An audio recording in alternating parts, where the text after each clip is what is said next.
Welcome to the first episode of the HIVE Minds Podcast, where we theorize and talk about all things Baldur's Gate 3.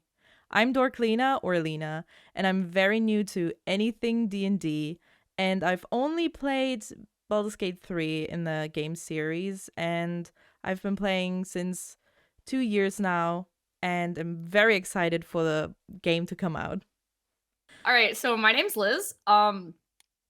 I have been playing D&D and D&D related things for as long as I can remember. I grew up in a household where my dad played first edition D&D and just introduced it to me and my siblings. I've played I played Baldur's Gate 2, the Dark Alliance one, and I've been playing Baldur's Gate 3 since the early access came out. My very first T-rated video game was Neverwinter Nights. So I've done a lot of 3rd edition, 3.5 edition, and 5th edition. I run, like, DM, and I play, and I just really like D&D and Baldur's Gate. Hello, my name is Mizu.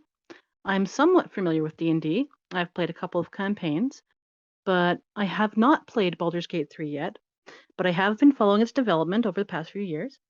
And like Lena, this is my first game in the Baldur's Gate series. A quick but important note as well, everything we talk about are our own opinions and thoughts. Please don't take anything too seriously, and we would love if you could also share your thoughts and opinions and theories in the comments. So if we find anything really interesting, we might talk about your theories in future episodes. And we plan to upload once a month, so make sure to sub so you don't miss out on any future episodes. Today we'll talk about anything companions related. Our original companions like Lae'zel, Shadowheart, Gale, Astarion, Wyll, and how they'll be as origin characters, their views, and how they will be as our companions. Then we will talk about some of their dialogues, as well as their top few reasons why they might most likely betray us. We're also going to talk about romances and future companions. So, we're going to start talking about Lae'zel. I think that Lae'zel is going to be a very interesting character to play as, because for her, everything is alien. She comes from the Tiers, which are a bunch of asteroid pieces behind the moon, and she's used to Githyanki society, and everything that's happening down on Toril is completely new and alien to her. So playing as her will be very interesting to see what her mindset on everything is. Yeah, I Uh, agree, and I think one question I have is, was she ever able to see anything else than the crash? Because it it feels like she was part of a cult, kind of like a beehive. Well, that's kind of what the Githyanki are. If you look at their history, Vlaakith has sort of indoctrinated them into this cult-like way of thinking. So everything they do is for her, and she's not quite as powerful as she makes herself out to be, but they all feed into the lie and drink the Kool-Aid, so much so that they don't believe anything else. Yeah. I also think it'll be interesting, like, if you don't play her as an origin character and just have her as a companion, watching her do more of what we've already seen where she adapts and like has to learn about the world that she's in and just how different it is from what she's used to, because I think that'll just be like it'll lead to really interesting dialogue and it'll lead to some cool perspectives and just like more lore about the D&D world and the Gith, which is always just, Yeah. fun to learn. The Gith in general are not perceived very well because of how aggressive they are. And even in the early access, we can see they walk around, they stab people, they get information, and if they don't get information, they still stab people and they just keep walking on. They don't have a very good uh, they don't have a very good reputation with people on the planet. It's like the way that Drow are. They've got a terrible reputation. Yeah, I think that's also because when you talk to Lae'zel, it is very quickly noticeable that she only knows obedience, law, power, um, and has no real idea about what love is, what friendship is. Um, it feels like she only really knows, well, kind of brutality and, following orders, stuff like that. Right, because they're very authoritarian and that's what they do. Like she tells you that she would cut the throats of her cousins at the commanding officer's insistence. Like they fight, it's the strong versus the weak. They're going to be the strongest survives, the weakest die. It helps cull the herd. That's the mentality for the entire race. Yeah. And I feel like they've done some dialogue changes and some other things like that as far as like lessening the severity or harshness of some words. And I feel like they didn't do that with Lae'zel as much as they did with the other characters because even through, like adjusting writing and adjusting characters to be what they want them to be, she's already it's hard to change her a lot because of you'd be changing some fundamental things about her and about the way she was raised and about her culture. And so I think it's interesting that like as people were like these characters are too mean and stuff like that and the writers listened to that, they still kept Lae'zel being as harsh as she is because that's an important thing to That's note about who her. she is. Yeah. Exactly. And not in a bad way. And Like then if I was raised in that kind of society, I'd probably also be like Lae'zel. It's not a bad thing. It's just how it is. Yeah. mhm. The only value she really And has, or um she only really strives to appease her please the queen. queen. Yeah, for the Yeah. Yep. queen's approval, for her mother to be proud, kind of.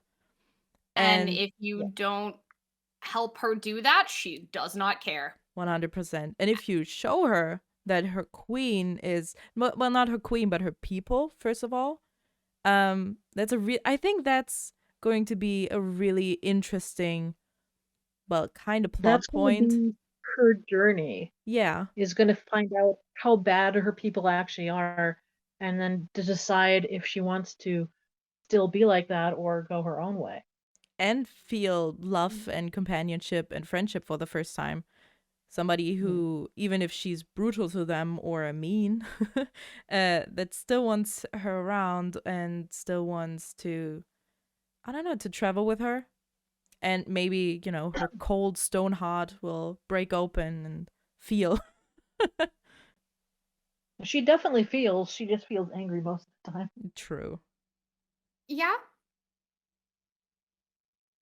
But we do get to see a bit of a change when you talk to the Gith Patrol, and she gets angry at the Kithrak and says that he's not following the Queen's orders and that he's doing something shifty, and she gets super mad about it. Like, there's definitely something. You can see her acknowledging that there is something wrong and there needs to be change. Yeah, I think that's, well, it's the first time she ever notices that her people aren't um so great, especially because he is a dragon rider and she Yeah. strives to Mhm. be one as well. And it's like her idol. It's like And it's her favorite pop star just being mean Loved to her. her.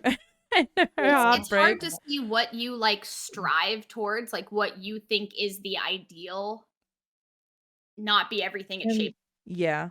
And then they just brush you off and they're like, "Okay, well, I don't like these people. Go kill them while I ride my dragon off somewhere else." I love also how she does not equal um the writer uh working for the queen and Yeah. working in the queen's order, but coming to the conclusion that he is the evil one, not the queen. The queen Right. couldn't do that. The queen would never. But as far as we know, he could be following the orders of the queen, Yeah. and it's Lae'zel who doesn't understand that there are secret missions and things that she wouldn't be told because she's just a regular foot soldier. Why would Blacketh tell her anything? You know? Yeah, she's still, in their eyes, still a child. She's green. I think one really cool thing to see for Lae'zel as a companion is seeing her kind of opening up. And yeah, just experience something else than only this military lifestyle. Maybe even for her romance, you know. Yeah. That would be really cool to see. Well, we know right now, in the early stages at the very least, she's only about like carnal pleasure and lust and just taking her own pleasure. She doesn't care about whoever she picks as a partner so much, though she does have a few things to say depending on who she chooses to partner up with. Yeah. Man, I can't wait till you can play as an origin character. Then you're like, I'm gonna play Astarion and romance Lae'zel. Anyway. Oh my god. I can see I can see a Astarion with almost everyone. But I love how Lae'zel chooses Wyll and just bashes him the next day while he's Well, standing that's the thing. next to her. It's so funny. She chooses all of the men, and out of all of the men, 2 of them suck. Yeah. Not Astarion though. Now, Astarion puts in extra effort. Oh yeah. I mean, Yeah. I can see Astarion, that. make sure you finish first. You can cut that Ooh. out anyway. He's a softie. No, I'm not gonna cut that out. That's the But fun for part. Wyll is disappointing. Gale talks too much. Astarion puts in extra effort. And Wyll is just Well, stop talking bad Oh. about him. I love him. and ask like I said, Lae'zel, she slept with him. yeah, no, True. literally, this is from Lae'zel. Wyll is disappointing. Gale talks too much. Astarion put in extra effort, and she'll go back to him if she wants her carnal desires to be fulfilled again. Understandably That is so. her words. Love that for her. Yeah, that is her word. Oh my god. But Well- yeah, I think for Lae'zel I think she's gonna be a pretty loyal companion if you don't work against her people. And that's the thing too, like we're not yet at the crash. I'm not quite sure how we're supposed to get to the crash. There's only one way that I can think of. And we have to go to Waterdeep for that. I don't know that we're going to be going all the way to Waterdeep in order to get to the crash. Maybe. Well, Hmm. I don't know. Because the way that I know to get there is through the Yawning Portal Tavern. Yeah. Somewhere like on the 17th floor-ish is a portal that goes to that crash. Interesting. Like that's the only way I know to get there. Well, we do get the key for the crash, and it would make sense to go to Waterdeep for Gale, but do we know where we've Yeah. landed in this game? Yes, we do. Just yeah, where? a bit. We are somewhere between Baldur's Gate and Ontarel. Or Alterel. Okay. Alterel. Okay, so Waterdeep is pretty far north. North, yeah. Like, cause the way the Sword Coast, you've got Luskan and then Neverwinter and then Waterdeep, and then you go way further down and you get to Baldur's Gate. Yes.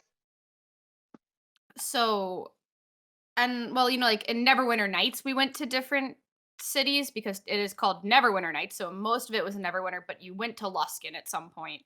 So I don't Yes. think it would be improbable for us to go to another city in Faerun, I'm thinking but we're I going don't to go know to how Wyll. likely it is. Maybe we're gonna I think be we're going to go taken to by Wyll. the Gith.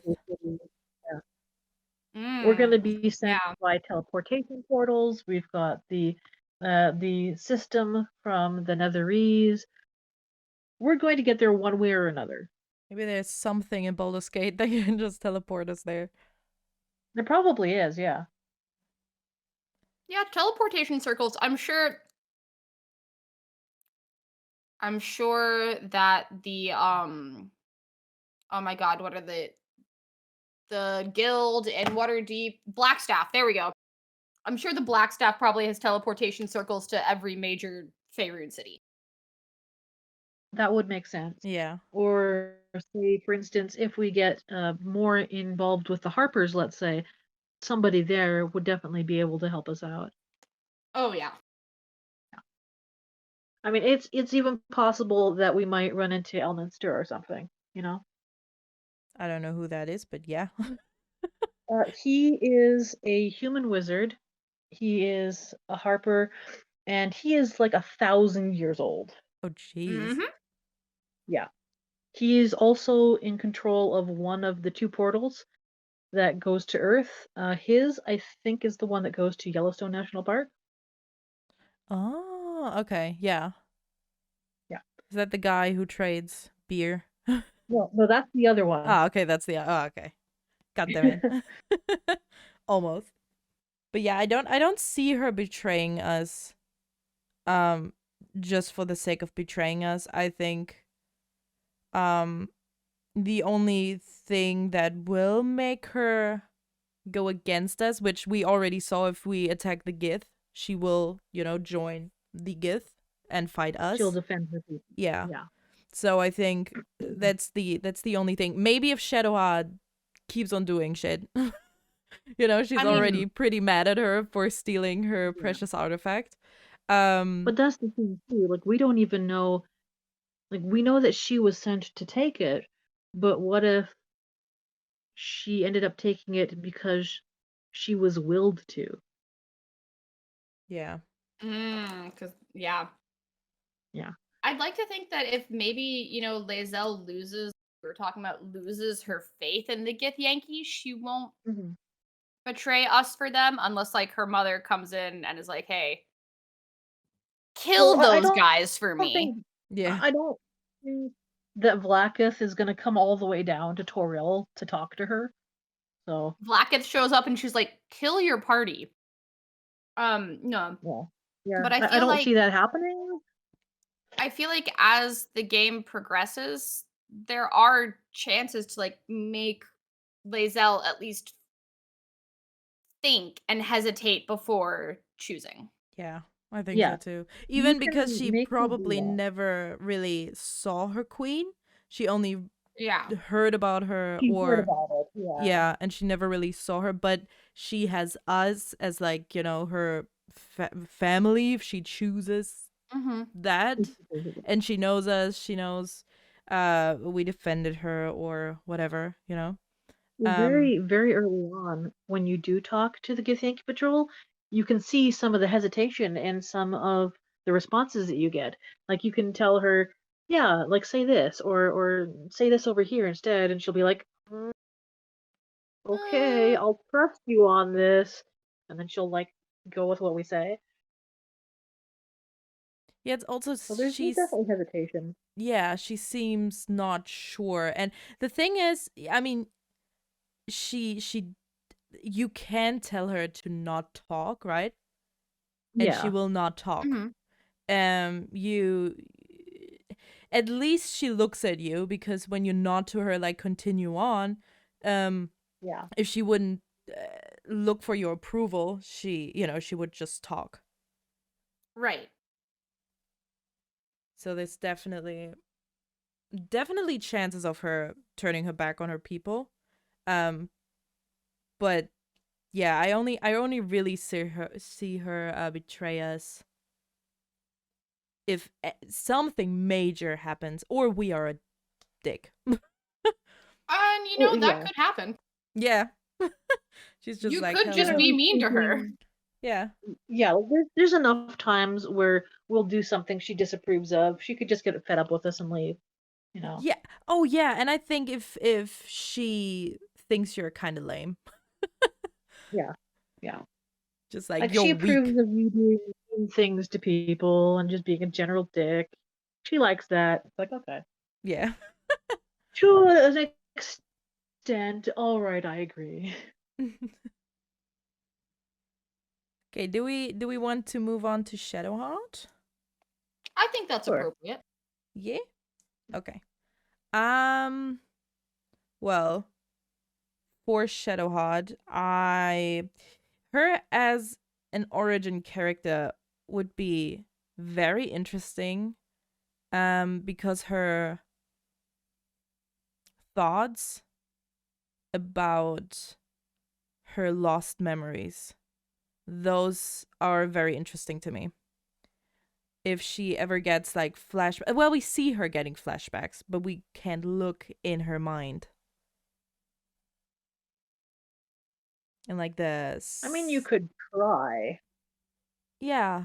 You That'd could be a little try to rude look of in her you. mind. Yeah. You'd be angry. But, I you know. also think that like with how secretive she is, being able to like see a little bit more about her through like the dialogue options and through some of like maybe the inner thoughts are different and things Yeah. like that for the origin characters, just being able to have a few more context clues to try to piece more things about her together. Well, that's like if you go to the blighted village and you send her to certain places alone, she'll have a different reaction than if she was with the group. Mhm.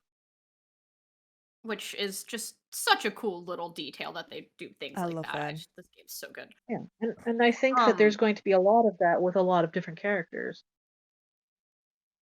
Like if you played you can like look at the like Saloon and Sulune and Shar things through Yeah. her and everything, but at the same exact time, I think God, words are so hard. I think being able to understand her perspective a little bit more, and I'm sure that will come with her lost memories as well, but more than just her usual Salune bad, Shar good, next question, leave me alone. Yeah. And that's the thing too. There's no guarantee that she would ever get her memories back. It could just be, Oh okay, yeah. here's your next mission, go on. Yeah. They could just Yeah. keep the memories from her forever. But then I feel like that would it's not that she's not I don't think that would like fully affect her loyalty to them, No. but if you Well, let's that's the say that thing. they, promise her memories back and then just go lol psych, and if you as the player character go, well, let's go try to get them back, what do you think, like how do you think her reaction to that would be? I think Yeah. she would. I think so too. If you But also, what show happens her if again, she goes in? But what if she goes in and they're like, okay, we're gonna give you back your memories, and then they just take her current memories? Oh Oh, that'd be god. so fucked up. Oh my god, And and it's then like, she just hey, fights you. Shadowheart, Oh Jeez. hey, man, no, if you screw as you the PC people. tell her that you're gonna get her memories back, but you make a deal with them to actually just take the rest of her memories away for like some sort of reward, Oh, that's awful. I mean, that's that'd what be you fucked could up. That'd probably be fucked up. Oh do. my Yeah. god. But funny. Larian listening to this podcast, Yeah. writing notes. Being like, rewrite everything. We got it. Oh, that's good. That's good. Write that down. Write that down. Oh Oh yeah, my God. uh-huh. I didn't even think about that they could take her memories Oh and yeah, she they would could just just forget ignore it. There's us. no reason why not to. Yeah. That's Oh crazy. man, I they mean, if take her you, memories, turn her against us. God. Yeah, it would be yeah, why heartbreaking. not? Imagine having like a full-blown romance with her and then she just Oh forgets Oh yeah, you. yeah, that'd be so yeah. messed up. Oh Cannot my wait Like to see it god. happen. I Yeah. mean, there's Same. so That's much like I need that now. potential. There's so much potential for bullshittery with Oh her yeah. that it's not even funny. The thing And also with yeah, sorry. Go ahead. no, it's in line with what they would do. Yeah. mhm. You 100%. One thing I think about Shadowheart is she's actually pretty open. Like, yes, she's very secretive from the start, but she doesn't have Yes. much to share. Like, she literally does Yeah. not remember much. And Mm-hmm. anything, like, okay, she could keep things from us, but the way she talks to us and the way she, like, her, okay, this is, like, weird nonverbal communication, but the way her gaze kind of softens, you know, when you get to know Yeah. her, and she gets, you know, more like, yeah, you know, that's all I remember. I can't swim and I like night orchids. And It's important to know that she can't swim, you know? Don't want her to yeah, try swimming. I like, you know, just shove her into the water. That'd be so mean. I can't swim. Imagine. Well, how do you know you can't swim? I just don't know. Well, what if they took the memory of you knowing how to swim? Yeah, come on, we can try that out right now. So I think one of my favorite things about her, and this comes as a person who my friends like to laugh at me for this, but I almost exclusively play elf clerics Ooh. Right. because I love clerics, and everybody's like, but you can do this, you can do other class. And every domain is multi-classing for a cleric. You basically multi-class when you play any of the different domains. They all do different things. They're so And I powerful. also normally play exclusively good aligned clerics. And it's not that Shadowheart's not good aligned.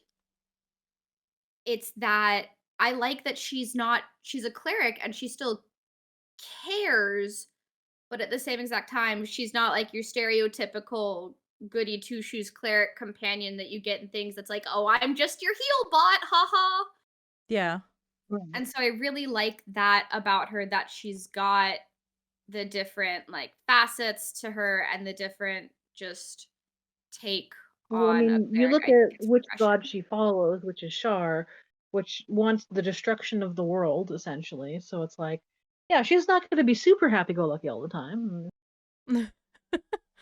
I mean, Yeah, then Maybe but you again, we can don't say know if she got, you know, taken and then just yeah. woos into I the mean, you know, cult.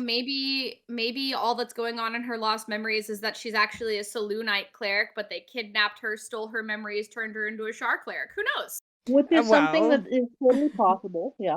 I mean, very much so. I living. love shit like that. I think Yeah. that'd be great.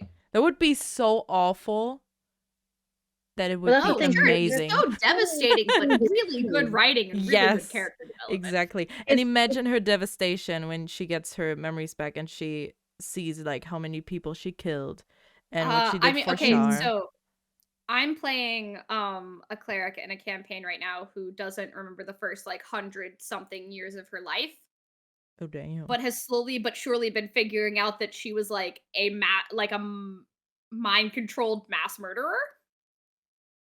And like, you know, she currently prides Damn. herself on being like a pillar of like, you know, hope and community and doing things for other people. So like it's super duper devastating, and be Yeah. great. I think it'd be great to see it. Mhm. Oh my god, that's amazing. Well, it's totally like the MO of the cult of Shar, because during the time of Sundering, when the gods didn't have their power, they Mhm. took Selûne and they made Selûne forget that she was Selûne, Yes. and she thought that she was Oh, just like a regular type person. And then Shar pretended to be Selûne. So So technically, it's if she worships absolutely Shar, she within their does realm. worship Selûne too. So you know, Well, yeah. no. no, It's a I'm slippery definitely right. slope. Oh my god. Oh yeah, and one thing that I find very interesting too is that even though she says that her mission is super extremely important and she has to get to Baldur's Gate like ASAP, she does Mhm. postpone her mission to get the tadpole out. She Well, could, she has to, because if she dies or transforms, then the enemy has this artifact. Mm-hmm. yeah, but then again, she doesn't know if we will be able to extract the tadpole or get rid of it Mhm. in any other way. And it, you know, I don't know if she has like this inner dilemma of do I run to Baldur's Gate or do I stay back and, you know, risk either getting this temple out or also transforming. Well, this is where it gets fun because now we go over to Sven and things that they were talking about, and it's the problem. And the problem is Shadowheart in the box because one way or another, she has to get to you and get you the box. You have to get the box. So she is forcefully always going to be with you whether you like it or not. If you don't recruit her, she'll show up at your camp after a few days and be like, I either have to kill you to get the voices in my head to stop talking, or I need you to let me join you. Oh, yeah. Like, there's no other thing that is important to me right now. It's just getting here with you or death. I killed her. Yeah, that's the Whoa! thing. I didn't like her back then. Now I love her. Brutal. I know. I mean, I guess into a transition of liking her then versus now. I didn't like her in the beginning because like anything you did, she basically was just like, "That's great, fuck you." Yeah. She was And yeah. yeah, so like definitely between the first iteration and now, there's a lot. well, that was also before you could rescue her from the ship. Yeah, true. Yes, Once you which could like rescue her, her attitude did a 1080. I mean, even before you could rescue her, it was like the first iteration of early access.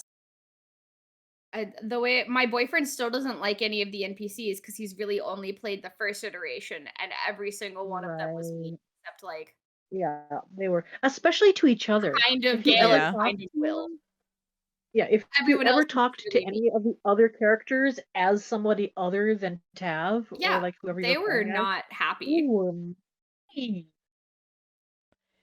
One of my friends called Absolutely mean. Shadowheart Shadow Bay, and I was always like, "Yeah, Yeah. you can have her. Like I will throw her off a cliff." It was like in like patch 3, something like that, when she was still like super nasty. Yeah. But so yeah, being able to save her, like, because before you could save her, like her dialogue got like a little less fuck you and everything you stand for. Yeah. And it Yeah. just became a little bit more like I will kind of similar to Lae'zel, like I'll be with you because we have similar goals at the moment. Yeah. And now, and the reason like I thought it was weird was her romance scene is so tender. Yeah. Oh my And so god. she has like the tenderest, sweetest thing. And I was like, oh, my cold dead heart feels something. But she was so mean to you the rest of the time. And so it really, to me, it was like a huge and really weird juxtaposition and like 180 in her personality. Yeah. And Yeah. so the way that they've changed some of her dialogue, and she's still aloof because she's allowed to be, she's still the same person, but her words reflect like there's a little less like Bite. non-continuity. What is the word I'm looking for? Lack of continuity between her over the whole act. Yeah. And the way they changed her expressions as well. Yes, little things like that. The expression system change. Oh my god. Yes. Oh, beautiful. Oh, that helped It was huge. so It was much. huge. Yeah, it It helps. helped so much. And I think for her as a companion, it's even though she's like one of the meanest characters, right? Because Yeah. she seems like she actually hates you. Like Lae'zel is just like, yeah, I don't care about you, but she's like, I'm out Yeah. for Yeah. you. But she seems so hard from the outside, right? But she has such a soft core. And it's Mhm. not at all hard to make her like Tav and open up. Like, yeah, it takes like a few approvals. And even from her approval system, she's not evil. Like, you help Yeah. people. Yeah. She's like, love that. You cuddle the dog, love that. She's You gotta love it when they cuddle the dog. yeah, yes. I love when you still had that glitch where you just cuddled the dog and every time Wyll, Shadowheart, and Gale just fell in love with you I loved completely. that. That was the good old days. Yeah, because like when you help the tieflings, for instance, she's like, I never thought that I would feel this way about you helping these people. Like I don't know why I feel this way. It's so strange. Like I feel like maybe Shar should be punishing me for this or something. I don't know. She just doesn't get it, but Yeah. she likes that you help them. And And depending on like who you're romancing at the time, she might like try to guide you away from one person and towards another. oh Or yeah. if you like her, she'll make mention of how she likes short relationships and she wouldn't mind tying you up and things like that, you know. If you know what I mean. Mm-hmm. Yeah. Also the shared arrangement when she's like, not Yeah, tonight, the but shared maybe another arrangement, time. It's like, okay. potential threesomes between yourself, Shadowheart, and anybody. Yes. Like, Baldur's Gate, hello. You know, maybe I'm into that. What of it? Yeah. I mean, I would definitely play a game where I'm trying to just get Menage a Shadowheart and trois your way through the Astarion. game. Get the best of both worlds. By all means, menage a trois your way through the game. Yes. Yeah. um also I even even if her whole mission is like super secretive, we know like a lot about it throughout the game, like the early Kind of. access. True. We Kind of. know Like one it's in Baldur's Gate. We know that she yeah, stole a Gith artifact. Um, yes. we well, we know she opens up to us like, yeah, I worship Shah, blah blah blah. Don't make a fuss about it. And yeah, even though she's like she swore to Shar to keep it secret, she tells us about it. A little bit. Yeah, Because tiny bit, even but then, like, we even don't even know if she was captured like the rest of us were, because it seems like she was on the Nautiloid first, and then just happened to get captured while she was there. yeah. She wasn't like us. She wasn't taken from a place. She was already on the Nautiloid, and all the dead Nautiloids Mhm. around were the result of her and her companions, Oh, and she maybe just got sucked into a pod. maybe the Mhm. Gith riders on the dragons are not actually protecting the world from the mind flayers. I mean, they They're hate going them, after yes, but Shadowheart. they're going after Shadowheart because she was in They the wouldn't have astral known. planes or wherever she got the Gith artifact, and that's why they come chasing after the Nautiloid. Well, we think that the device was already on the ship, which is why she went to the ship to get it. Oh, Because it So was you know that's taken. also the interesting. Gith Why are just would killing two birds with one stone, getting rid of Shadowheart, getting rid of the mind flayers. yeah? Yeah. It's Well, like still they interesting have why this the deal mind with, flayers would have the Gith artifact.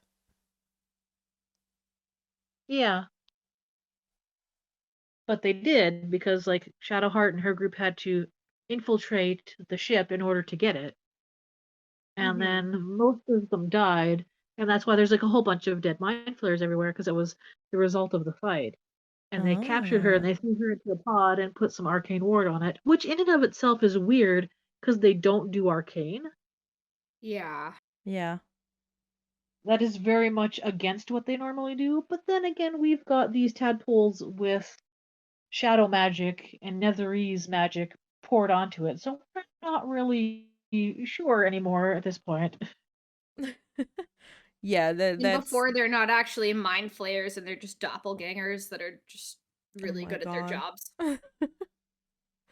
Oh my god, that's a whole episode in itself. The whole mind flayer stuff. Oh my god. But yeah, I believe that Shadowheart well, she might betray us for anything Shaw related. If she just thinks because she doesn't have her memories and she Yeah, thinks that first of all she needs to get back. She does question her well, not really her Shah worshipping, but she does question why she likes to help tieflings, right? And you could see Mhm. that yeah, she's just questioning her belief system a little bit. So it might, the more we get to know her and all of that, she might not betray us for Shara anymore. But I think it's very likely that she might just, betray us if we meet any other Shah worshippers, if anything comes up. Well, I mean, we kind of do when we go to Grimforge. Yeah. Yeah, like there's still Shar-related things down there, and she has a few things to say about it. Yeah, and she Okay, seems very happy so about it too. as far Yeah. as betraying us, so when I played Neverwinter Nights 2, a mechanic that they had was how much affinity and loyalty the NPC had for you based on Yeah. like the gauge, basically wherever you were as far as the gauges and loyalty can give them it either gave them like advantage or disadvantage on like a thing where someone was trying to get them to betray you. Do you think that like if we make Shadowheart a good enough of our friend and she's given the order to betray us, she'll hesitate I in think that's any a way, shape, and possibility. form based on Yeah, how I think that's a much? possibility. Or do you think like, will she just go for it? Do you think if she doesn't go for it, they'll try to mind control her and based on her affinity? I mean, like, and elves and I Again, think half elves that's also have an possible. advantage against being charmed. So, like, I don't know Yeah, if they that do. plays into They it, do. but because I know elves do. But just No, like I thoughts think that on that. you're right. I think that you're right. It could be kind of like Dragon Age Inquisition with Iron Bull and Trespasser, where it's Oh like God.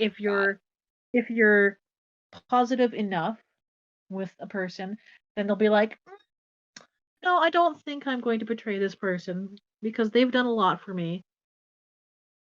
And what you're doing right now doesn't add up in my mind. So I think it's possible. Yeah, I think she might choose us too if we Because um we do know that we will get to Baldur's Gate. They already have the city fleshed out and Yes. everything. yeah. We've seen that. That's also a thing. Like, will she 100% leave us in Baldur's Gate? Like, will we get to the city Well, and that's she's the like, thing. "Hey, nice time. Maybe we can spend one more night like celebrating because I will miss you so much if you like have a love relationship with her or something like that." And then she's like, Right. "Next, the first thing the sun hits, the horizon, I'm off, I'm gone."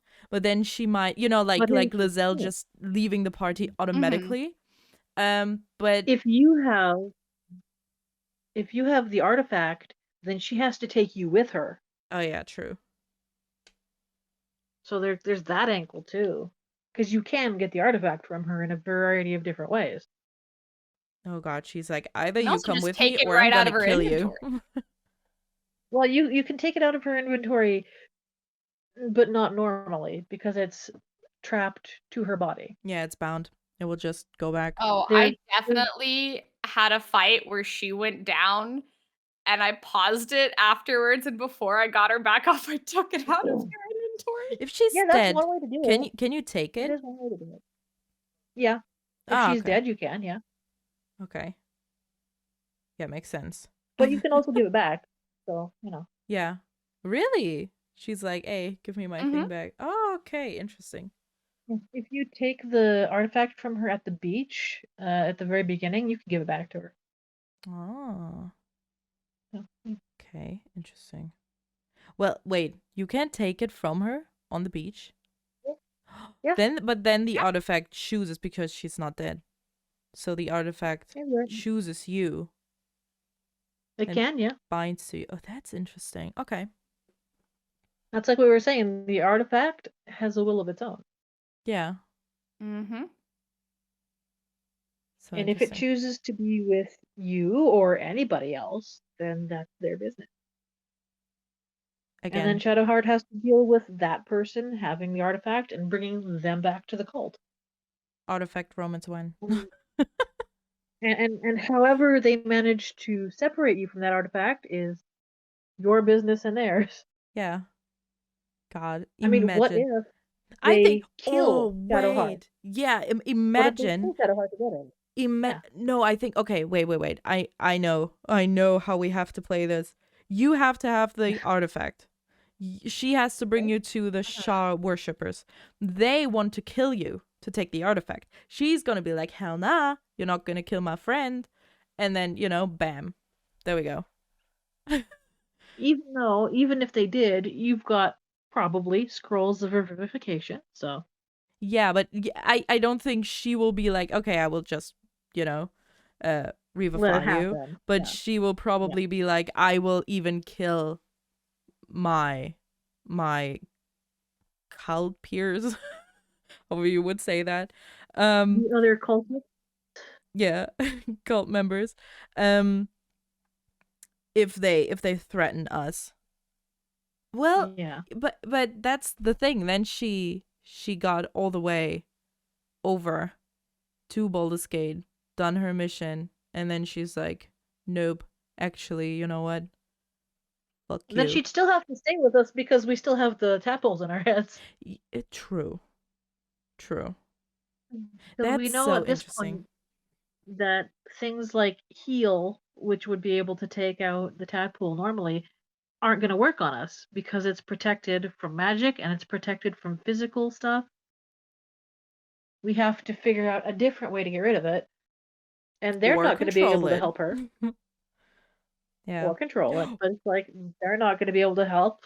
Well, maybe Her Shar best can help chances us. are... Well, Maybe. Shar's not going to help. Maybe. We brought her the Shar's artifact. absolutely not gonna help. No, she's not. Maybe she's like, oh, okay, you know what? I'm gonna help you. Okay. She'll probably make us like a terrible deal or something, is what she's going to do. Yeah, probably. I mean, we have the options between a devil, a hag. Well, Shar's deal might be awful, but at this point. Yeah, but she's a goddess of destruction. Like, Yeah. she's not going to have a better deal. She's not. True. And we can't really Very true. give her anything. No. Do you guys want to move over to Gale? Or do I you think still that's have fair. things you want to talk about? I think Let's that's go fair. to Gale. Okay. Well, the first thing I wrote down for Gale is for his origin character, just wizard with a huge ego. So, I like You're him. not wrong. You're not wrong. Oh my god. Yeah, I just think so. So my view about him is he's a wizard with a huge ego. He was in love with a goddess, and that might have boosted his ego to oblivion.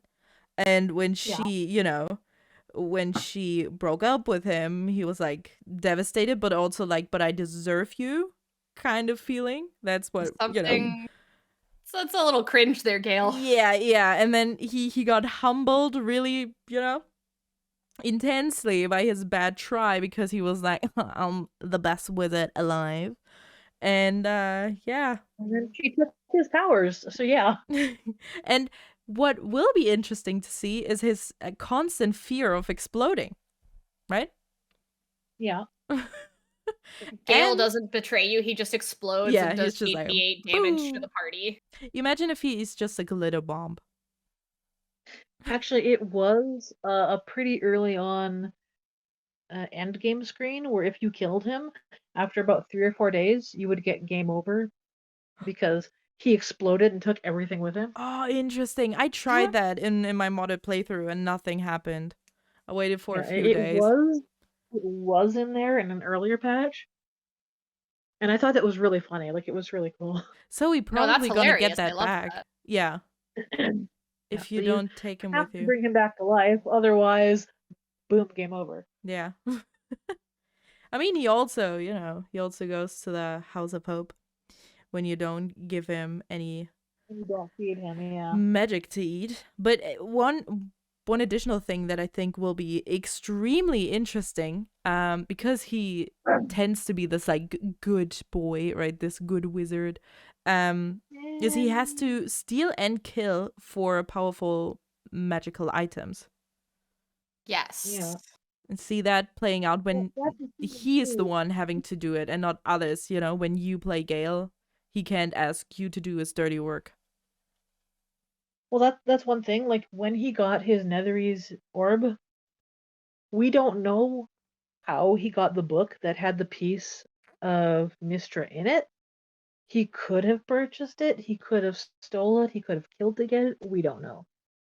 Yeah. He got it for $10 at a yard sale. Yes. Probably not. I mean, there's also the whole with, did whoever had the book before it know that it had a piece of Mystra in it, or was she keeping Yeah, herself there's a dormant whole bunch of until the stuff we right just don't person know. picked up the book? That sounds so Yeah. wrong, by the way. Just a piece of Mystra. If you know what I mean. This has a piece of my wink. ex-girlfriend in it. Let me get that. Hey! I mean, technically, you're not wrong. Wait, does he have a piece of Mystra inside him now? Yes. Ugh. Yeah. Ugh. And he sleeps. Oh, It's I what hate he's that. into. When he's Leave him Oh alone. no, when he Don't sleeps with you kink-shame and him. he's just like, yeah, you know what? I'm I kinda still have a girlfriend. Dude, you know, as he's sleeping with you, he's just thinking of Mister the He whole time. has Mystra inside Yeah. of him while he's sleeping Yeah, so with that's you. why he can't stop this is thinking about her. awful. I didn't even think about that. It's like a piece of Mystra, his ex, Yeah, or not that's even Okay, ex. wait, I does don't this know. mean wait, does this mean that you are also sleeping with Mystra when you sleep with Gale? Yes. Technically. Oh my god. If they have a I can't connection, believe like you have a Mizora and threesome with a Wyll. goddess without even knowing about it. That's insane. I mean, But probably. that's why I mean, he can trying also to summon get the to the weave. mystery. So maybe. Yeah, Isn't but that also a any piece of wizard- Mystra? Any wizard can do the stuff with the weave, though. Okay. But He even isn't teaches that us how to do that with also the weave. like Mystra? You're kind of summoning a bit of Mystra, being like, ooh, the weave. Yeah. No? Sad. Yeah, during the weave scene, he teaches you how to summon a piece of Mystra. Then it tells you that you're in the palm of her hand. Ugh. Oh, and then you're like, oh, I want to kiss you. And she's like, oh my god, girl, you don't know what you're doing. She's like, not another one. Yeah, oh, don't fall This for is him. why he's trying to get to the astral sea to release this piece of Mystra back into herself. That is weirdly Mhm. intimate. And Yeah. yeah. Yeah. Okay. Okay, Gale. Chill. And as for motivations, he is motivated to get back to the city, to Waterdeep or Baldur's Gate or anywhere, so then he can get more stuff done. And if he happens to raise you up and make you stronger along the way, that's good for him because that means that he can get back to where he needs to be faster, which is why it's like when he says there's only a little tiny bit of weave about you, he needs a tempest, he needs a storm, he doesn't need just a little gust of wind. Oh, I He needs to hate make you that. stronger in order to help him. Yeah, he needs to make you stronger in order to get him back to where he needs to be. So raising you up is only circumstantial. Yeah. I hate the way his dialogue works. It's like he has nothing to say. Never. Like here and there, yeah, he has his scenes. I can't even trigger his scenes. I don't know what's wrong with me. I never had the weave scene happen. Simp for him a little bit harder. Try that. Yeah, You love that's Mystra. my problem. I'm like, yeah. Too busy simping for Astarion. We get it. Yeah, I mean, how? I Could you I not? did at one point send you a guide of how to do all of the Yeah, scenes, but I I'll have send to it do that you again. When I did my game playthrough, it was just completely, I don't know if it was bugged or I just, I messed it up. I don't know. A lot of people were only having good times when they played as a wizard. I don't know. Yeah, I was a dwarf wizard. Maybe he doesn't like dwarves. I mean, okay, so that's something actually that kind of frustrates me is have either of you played Dragon Age Inquisition? No. I still have to Yes, play these yes. games. So there's one character that you can only romance if you are a female elf mage. And like, okay, that's fine. Like, not every character likes every character, but there is so much lore and so much information locked behind that romance. Oh, So like, Question: Are you okay. talking I'm about talking about Solus? Solus. Yeah, I'm talking about You were Solus. incorrect. You were incorrect. As long as you are a female elf, he will romance He you. wouldn't flirt with my rogue. He fell in love with my rogue. Okay, well, you can only play as a female elf, which is not everybody's jam. So It's my like you have, jam. but you can only play. I mean, okay, I played my first character as a human female so that Cullen would love me, but that's besides the point. Um, but yeah, so I thought it was. I'm not a fan of like having a relatively small Dating pool. like dating pool Well, that's the thing. You locking can only a lot of do. information behind it. Yeah. Well, that's the thing. You can only be with Dorian if you're a male. You can only be Yeah, but with you can play Solus if you're any a female. race and still Yeah. romance Dorian. But like for him, it makes sense. Yeah, but what I'm saying, I don't like. I'm not saying that like Solus should date people other than female elves. What I was saying is that why did they lock so much lore and information behind a very exclusive romance? So Because what I guess that's I'm the way trying to his get at is like, character is. say that again. Sorry. Because that's the way his character is. I know, and I still think it's bad. But not that I don't like Solus, but I didn't like that. But so I guess what I'm trying to say is like if with Gale, you can't if you're like anything other than some subset of something and you can't fully experience this Romance. character, that will make me a little frustrated. Yeah. Oh, that would I don't think maybe. that's too Maybe he much of doesn't a like problem. elves. Because I always play I as don't an think it's elf. too much of a Racist. problem. I think that most, if not all, of the characters are just set to player sexual, so it doesn't matter what you are for the most part. Yeah. Oh, I love that. That's Yeah. how all video games should be. Yeah. I don't take criticism. Not at all. No, but that's also, I love that about Astarion as well, because he's so open about being at least bi, He's more He's pan. pansexual. But yeah, but it's the fact that he literally says in dialogue, like, I want to wake up besides handsome virgins. Handsome virgin every morning. Yeah. I love That's that. his take on that, and that's fine. Yeah. I mean, well, maybe not. You wanna A woman. you wanna finish that thought, please? No, I was like, wait, let me think about that, because maybe not. Maybe more Yeah, experienced a woman people can would be be, a handsome virgin too. So hey, whatever rocks anybody's boat. I'm okay with it. I don't yuck anybody's yam. Well, as long as nobody gets Man. hurt and everybody consents and is of age. man, And woman, I don't know. doesn't matter what. Yes. You can be a handsome virgin in the morning. It doesn't matter what. You do. Ooh. Yes. Yeah.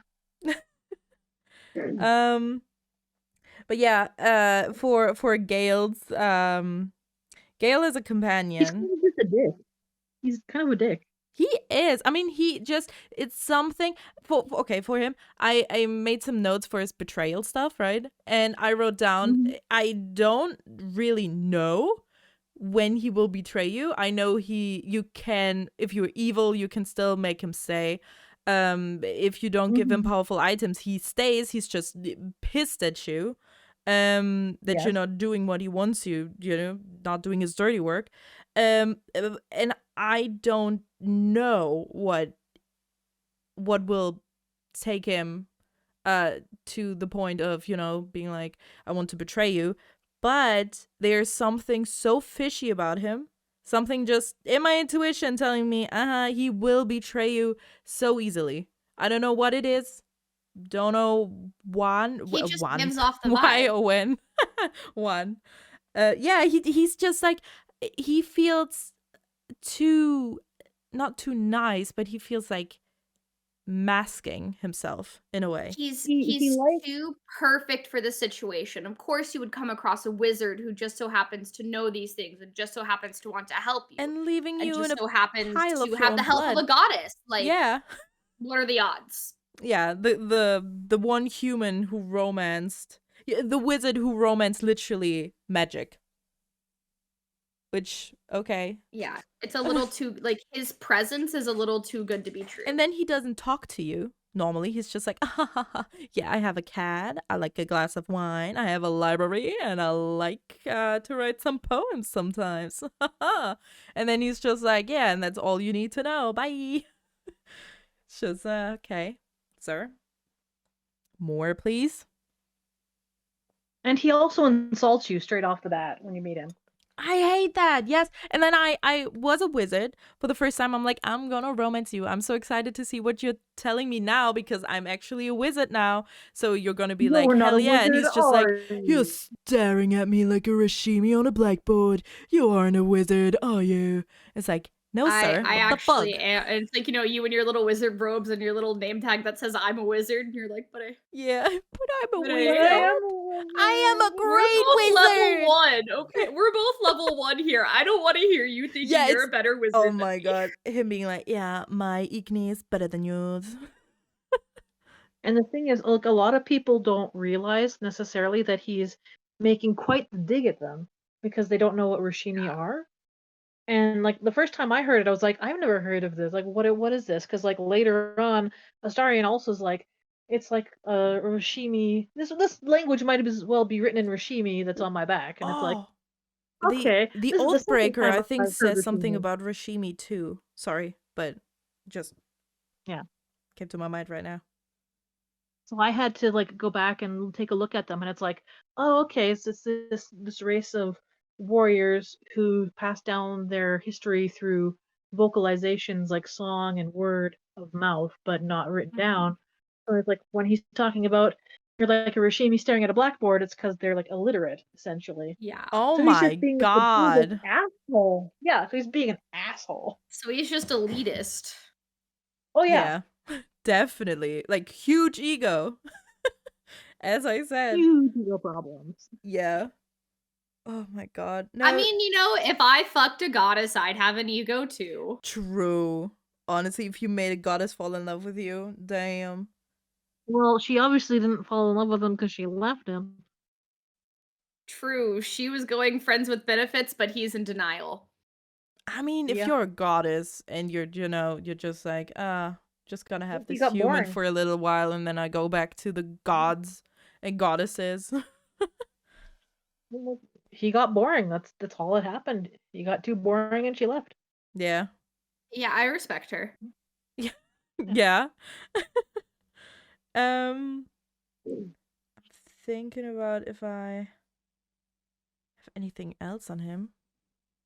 There are a few different things. Like, if you really listen to him, like some of the background dialogue and stuff, he makes mention of the Mad Mage of Waterdeep, where you've got like the Waterdeep heist and the lair of the Mad Mage. The Mad Mage is an ancient mage. He also has his home underneath the awning portal. And one of the things that Gale says is he hopes that he will look after his cat. Oh. So he knows the Mad Mage. And the hag also alludes to this, calling him apprentice.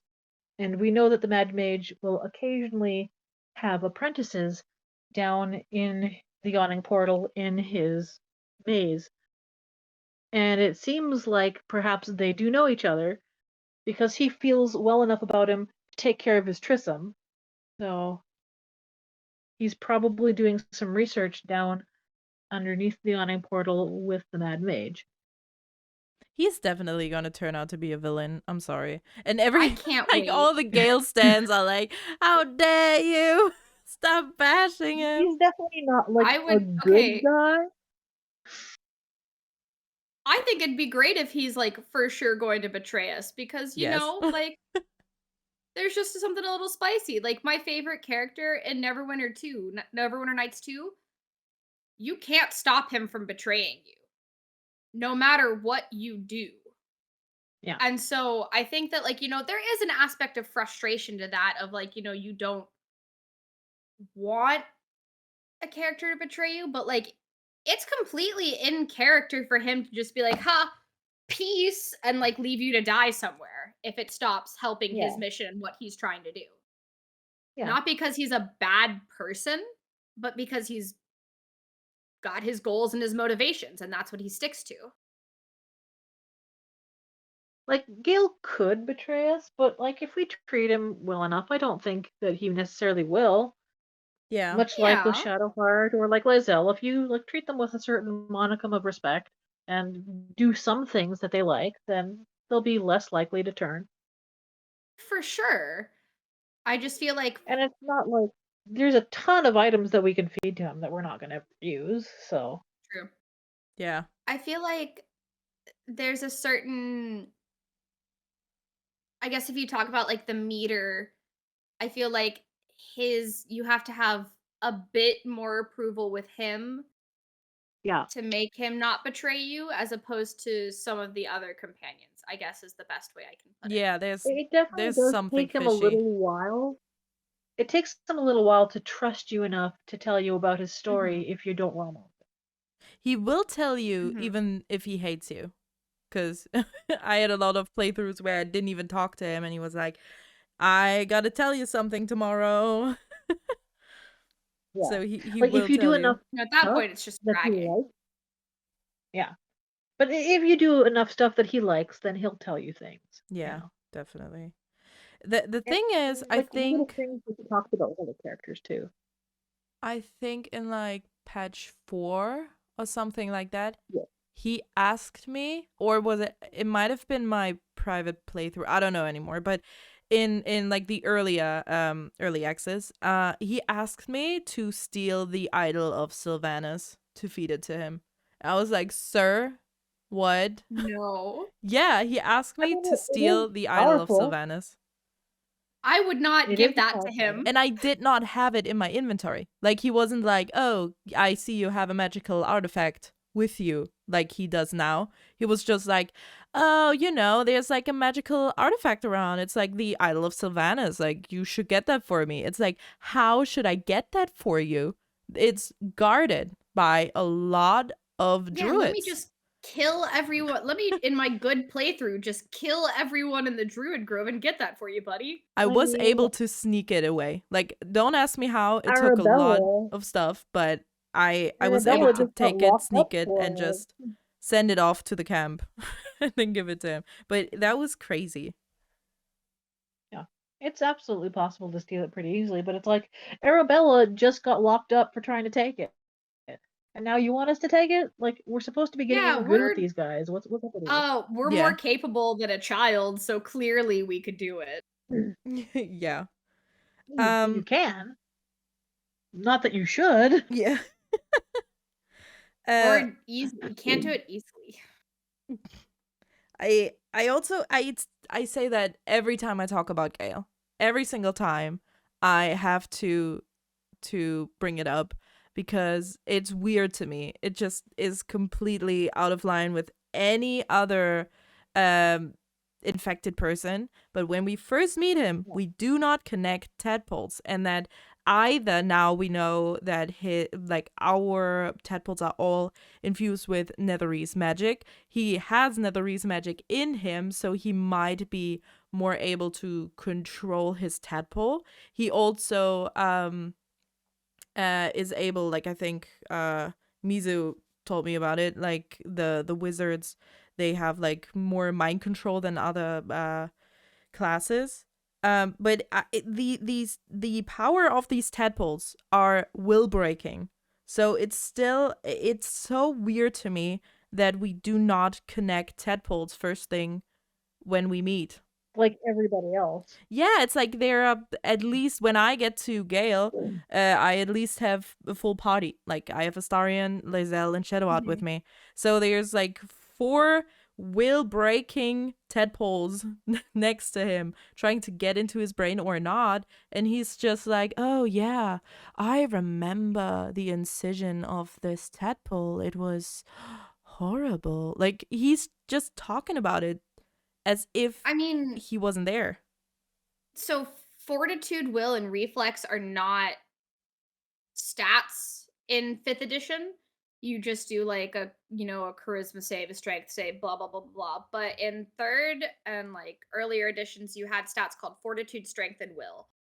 Mhm. And magic casters tended to have a higher will, which goes along with like intelligence or charisma. And Gale has a relatively high intelligence. This isn't me saying that like he can just, charisma, whatever, intelligence, wisdom his way through the tadpole interaction. But at the same exact time, maybe he's just, you can't do it involuntarily to him. Mhm. Maybe. Yeah. When you go and interact again with the guest patrols, because it's usually the guest patrols, if you have Gale do it, he recognizes when the Kithrak is trying to do a mind reading spell, and he's like, fortify your mind is one of the options. So then he can't really read anything past whatever you want to show him. That is something that Gale can do, and only Gale can do because he has such a high intellect and because he recognizes the spell. But can he really do that against? Because I feel like the tadpoles are just of a different power, and like they connect, like the tadpoles connect, and we can't control the tadpoles. So it's either he is able to control the tadpole to not, reach out to the other tadpoles.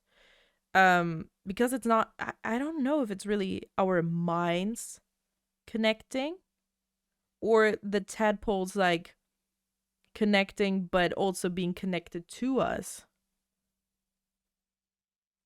Well, for all the other characters, it was sort of involuntary. Yeah. Until you got to the second time you run into Lae'zel, if she's in the cage, Oh yeah, then true. she connects to you. She automatically connects to you and just yells into your brain. So, Yeah. like, after a certain point, you could probably gain some sort of control a little bit. But with anybody else, we can't shake Karlach, we can't shake Priestess God, we can't, Minthara. We can't shake these Yeah. off. Even if we No, would go full, well, it would be interesting if we could go full intelligence and see if anything changes, right? Just make a character that's completely intelligent but weak AF. Yeah, you can definitely make glass cannons. Yeah. It's still it's just fishy about him. Maybe that's like they're gonna tell us, but the thing is that he never tells us to how he does it or that it even comes up. No, he'll only yell at you if you try to peek into his head. Yeah. Not like everybody else. But then there's also like how understandably. Yeah. yeah. And then like how is the game going to play out from his perspective? He just wants to get this piece of the goddess back to herself and then try to get more powerful again. And here's a bunch of schmucks. Now he's got to deal with them and try to make sure that they get more power so then he can get to do what he wants to do. Yeah. And it's like it's a pain. It's a pain in the ass to deal with us. And it appears like he's always looking down on us. He's always over explaining things. He's using every word in the encyclopedia that he can just to like make himself seem more intelligent than he is. And it's like, look, I know big words too. I don't need to say them every single time. And I'm in a conversation. And why are you telling me about A, B, and C? I never asked. Yeah. Maybe he uses big words because he lost his confidence when Mistra left him and he needs to overcompensate. He definitely Yeah. did. It's like there are different scenes that you can have with him where he can't even get like a simple cantrip to work, and he's like, "Motherfucker," essentially. Yeah. Like I used to be able to make this fire dance and turn into a dragon, and it would fly around in the sky, and now I can barely make it burn light embers, like things like that. I mean, yeah, you had a goddess of He's magic got fueling you, major sir. confidence. That wasn't you, that was her, but okay.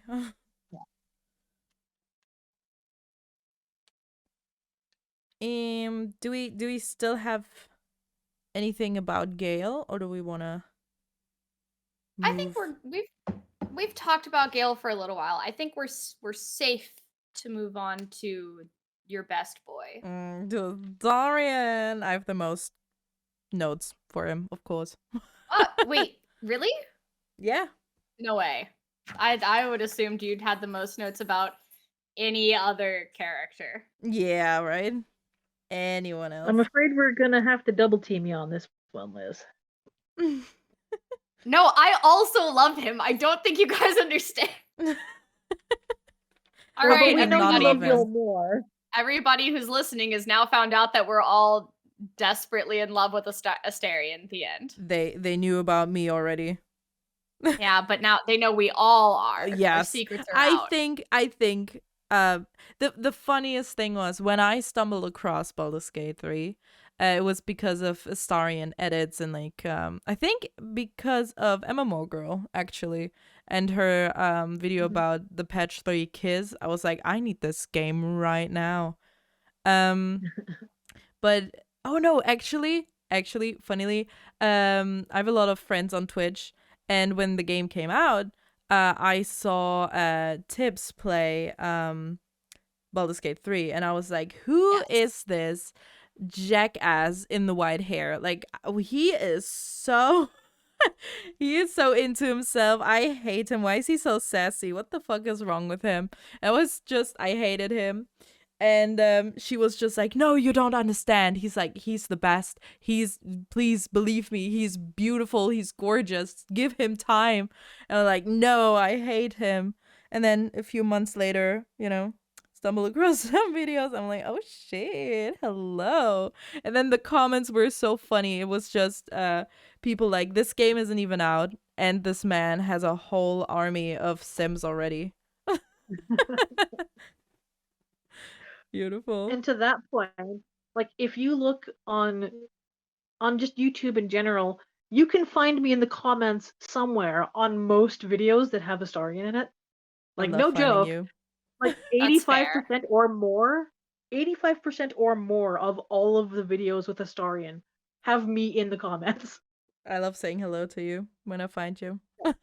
I am to Astarion what Chublot is to Helsin. Ooh. Just nobody knows me. That's the only difference. They'll know you now. That is a threat. I mean, I think a lot of people know you, honestly. A couple people do. A couple people. Only every once in a while I'll get a comment here or there and be like, I see you in every effing video. Where are you? You're everywhere. Now you have your own podcast. So hell yeah. I mean, it's not mine. Well, I'm just in it. It's a group endeavor, but it's all our podcast. Our podcast. Yes. The first time that I ran across Baldur's Gate was, I think, the Lorien trailer for it, where they showed like the flaming fist guy turning into a mind flare, and the city being destroyed and in the air, in the background with lightning strikes and just tons of bodies flying in the air. It was crazy and it was awesome looking, and I just couldn't get enough of it. And then I saw some of the other guideline videos that they had done for like romances in Baldur's Gate and companions and all these other things, and I found everyone from there. And eventually I found some videos with Astarion on it, and I was like, oh, this guy matches all of my check marks for the things I like. Yeah, who is he? He is pretty great. Yeah. He is amazing. And the best thing about him is you can not fix him, but you can heal him. Yeah, he doesn't need fixing. He is perfectly fine the way he is. Yes, but you can. He might. I mean, like what D&D character doesn't need therapy? Yeah, I mean, if you lived in that yeah. world, just imagine dragons. There's blood and gore. Everything probably stings. You just, there's goblins. Adventuring is paying psychopaths to go murder things. Yeah. Yeah, Yeah. absolutely. And the next psychopath that we're talking about is a vampire named Astarion. Yes. Well, for him, the first thing I wrote down is just trust issues. Oh I yeah. mean, I would have trust issues if I was a vampire spawn. So. Yeah, and just tortured for 200 years. Like, I have a whole 40-minute video just going, just deep diving into everything. And if I hadn't seen the sun in several centuries, I too would not trust anyone. Yes. The end. Yes. Especially if you're like, you're getting home hoping for a nice meal, and your master is like, oh, join me for dinner, and you're like, oh my god, do I get a nice tender neck? And then just like, here, have a fly. Like, what the fuck? Yeah. Especially like, there's flies don't even have blood, do they? It's just like, No, they do. They do. Okay. You crush one, you get like a drop of browny black red blood. Delicious. Not great. But yeah, what is have really a little blood is a treat. Yeah, at least he had a bit. But what is very interesting about Astarion, if you play him as an origin character, I think, is the paranoia he had. Well, it's not really paranoia because it's actual real fear that he has to have about Cazador or his lackeys coming for him, and also, hiding that he's a vampire from. I don't know how they would find out if you buy, let's say, Shadowheart. That's the thing too. Like, there's no reason why he should just announce to everybody else in the group that he's a vampire. He just does it after he bites us. But there's no technical reason. Because we woke up, he's like, fuck, you woke up, now I have to come clean. Which, I don't know. When I didn't know any, because I avoided spoilers before I played it. I watched some of the trailers and stuff like that, but like, I looked at him and I went, wow, look at that bite mark on his neck. I bet he's a vampire. Yeah, the Larian is not really, that they, And like, he's got red eyes and like pointy fangs. teeth. Like, I don't know. I mean, like, maybe if the other members of the party like don't interact with him that much and stuff, it would make sense. But at the same exact time, I don't know, like, you as the PC, even if your intelligence is pretty low, you can at least tell that there is something different. Albinos are a thing. Oh, I know people with albinism is a thing, and like, yeah. So it's like, I know that's a thing, but pointy teeth. I was to say people with albinism don't have pointy teeth and bite marks. And if the thing is, he does not really. A little bit higher, you wouldn't be able to tell. Yep. The neck ruffles are so close to like hiding it, and then it's just. Yeah, it's just out there. It's like, it's not that hidden. A set of moles. It could be a set of moles for all we know. It's true. These extremely scarred tissue covered moles. I love also that are the distance of canine teeth apart. It's very tragic that's how that happens. Also, if you sit down with him and you're like, here are everybody's camp supplies, and he's just sitting there, thank you, and like takes. I'm not hungry, thanks. I loved when you could actually feed him normal food and he didn't want it or he didn't like it. I mean, you still can. Yeah, but he doesn't say like, oh, that's disgusting anymore. No, he does. Oh, he did? Really? Yeah. He'll still say, he'll still talk about like, oh, was food always this foul? Why would I eat it again? He still does that. Okay. Yeah, well, yeah, I guess because we don't really have to eat anymore to heal. Yeah. I mean, there are still items that will heal you that are food-based, but they changed it for the camping system supplies instead. Yeah. I do And I mean, like like, that he'll you can drink have wine. the food and stuff as camp supplies. I think that's a really cool mechanic. Yeah. Yeah. I love that you have to have, like, I ran out of food in my modded game playthrough, and that sucks. When you don't have food, you can't heal, you don't get your spell slots back. It's like, oh shit. Okay, what now? So you can't just go to camp and sleep like a bunch of times. Yeah, you get partial rest, but never full rest. Yeah, but if you just, you're not careful about when you do long rests, you actually are majorly fucked. And I noticed now in patch 9 that they added a lot more food. Yeah. I mean, you could also purchase food from vendors, But and then you stuff need too. But money, most and people, money is also so so low. well, that's the thing too. Like, you can always be a kleptomaniac and sell literally everything. True. That is a thing you can do. True. And there are plenty of people to buy and sell stuff from. Or I also, just pickpocket them. I game the system and I pick up every single piece of food I find. Yeah. And that's then what you send it should be immediately doing. to camp. I hate That's when what you there's should be food doing. and it's red and you can't just steal it because everybody's looking at you, and it's like, I want that and I need Well, that. that's the thing. Like, now you've got the bards. You can have everybody go and listen to the bard, and you can just steal everything behind everyone. True. Has I mean, invisibility and the goblin Yeah, celebration that too. with all the meats I mean, just around. kill the goblins and take their food, Yeah. easy. Very true. Or just, mean, there is a bit of poison them. dwarf. There's a little bit of dwarf cooking on its spit. You can take that and eat it.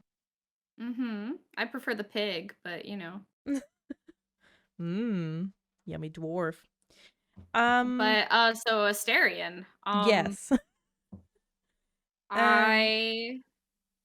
As far as betrayal goes, I mean, if we meet up with Cazador can just kind of force him to do things, right? Well, that's the thing. We don't know. Yeah. Because now he's got the tadpole that broke him free. True. But he still kind of has PTSD and trauma, so he might just, out of fear of what happens, he might. You don't necessarily have to bring him on those missions. Well, what if they do? So some video games will be like, you have to bring this character on this mission because otherwise, like, the whole point is for them to do this mission. So, right. What do you think about Wyll? Like if Wyll gets upset if you do the goblin camp without him? Yeah. What if, like when I played Mass Effect and let's say you did a character's loyalty mission, it wouldn't have made sense to not bring them on their loyalty mission. Correct. I mean, imagine if you kill Cazador, and I think he would be. Show back up to camp.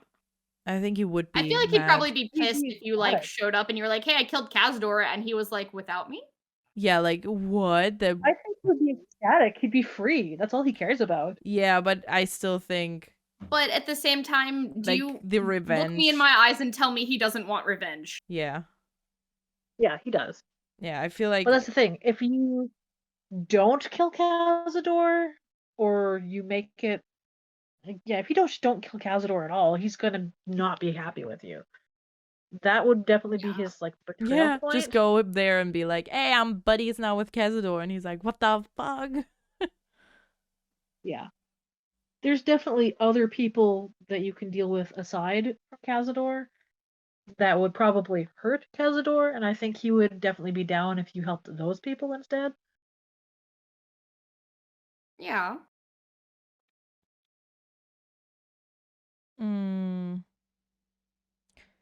Because we definitely are going to interact with Cazador. Yeah. 100% for sure. Definitely. I mean, we're gonna go to Baldurs Gate, and from what we know from Astarion, he is out to get him back. Maybe. Yeah. Or Maybe, because we don't know for sure that the monster hunters were sent by him. He thinks they were, but there's no guarantee that that's what was Yeah. going on. They might literally still just, know that he's now a vampire spawn and want revenge for something he did as magistrate. Well, from the way that I have heard information about this, the leader of the monster hunters might be a hag, and she's really powerful, and she could divinate, and it could be Mm. something that he's supposed to do something, and they need him, so then they go and try to grab him and bring him back to Baldur's Gate. Yeah, I Hmm. heard about something like that too, because apparently you can talk to the monster hunter when he's dead with Yes. Yeah. speak to dead, Yes, but you he can. never wants to talk to me because I killed him, so I never can talk to him. But the way he talks about Astarion, I mean, he might want to deceive us, being like, oh, I'm gonna, oh, you don't want to know what I'm doing with this vampire. Oh no, I'm gonna kill him. And he's, but the way he talks about, oh, yeah, you don't really want to know what we're gonna do with him because it's gonna be so horrible and so horrific. That I'm just like, oh God, I don't want to give Astarion over to him No. at all. Yeah. I It mean, Honestly, you I wouldn't don't either. anyway. for one playthrough, way down the road, but What happens if you give him to the monster hunter and then we come across him again later in Baldur's Gate, in a cage or something? oh God. Or maybe they sold him to Kezador, or Kezador is actually just loving it and being like, yeah, no, you could stay there. I know where you are and you're miserable, so it's fine for me. And of course, there's the stuff with what's on his back that Cazador put there. Yeah, True. I wrote something down about that because we have seen the magic of the gathering cards Yes. Oh yeah. from Baldur's Gate 3, and he seems to have a lifelink, Astarion, and I think it's with Raphael, if I'm not wrong. I don't know that there really is a connection between the two of them. I would have to look that up again. I know that somebody had misspoken about Astarion and Raphael. I know that. Okay. Okay. Somebody had thought that Raphael was the one who wrote the contract that's on his back, but Oh. there was absolutely no proof of that. And it was just the insinuation that was made during the interview. Or his lifelink, because that's when I read the card, I was like, oh, it's because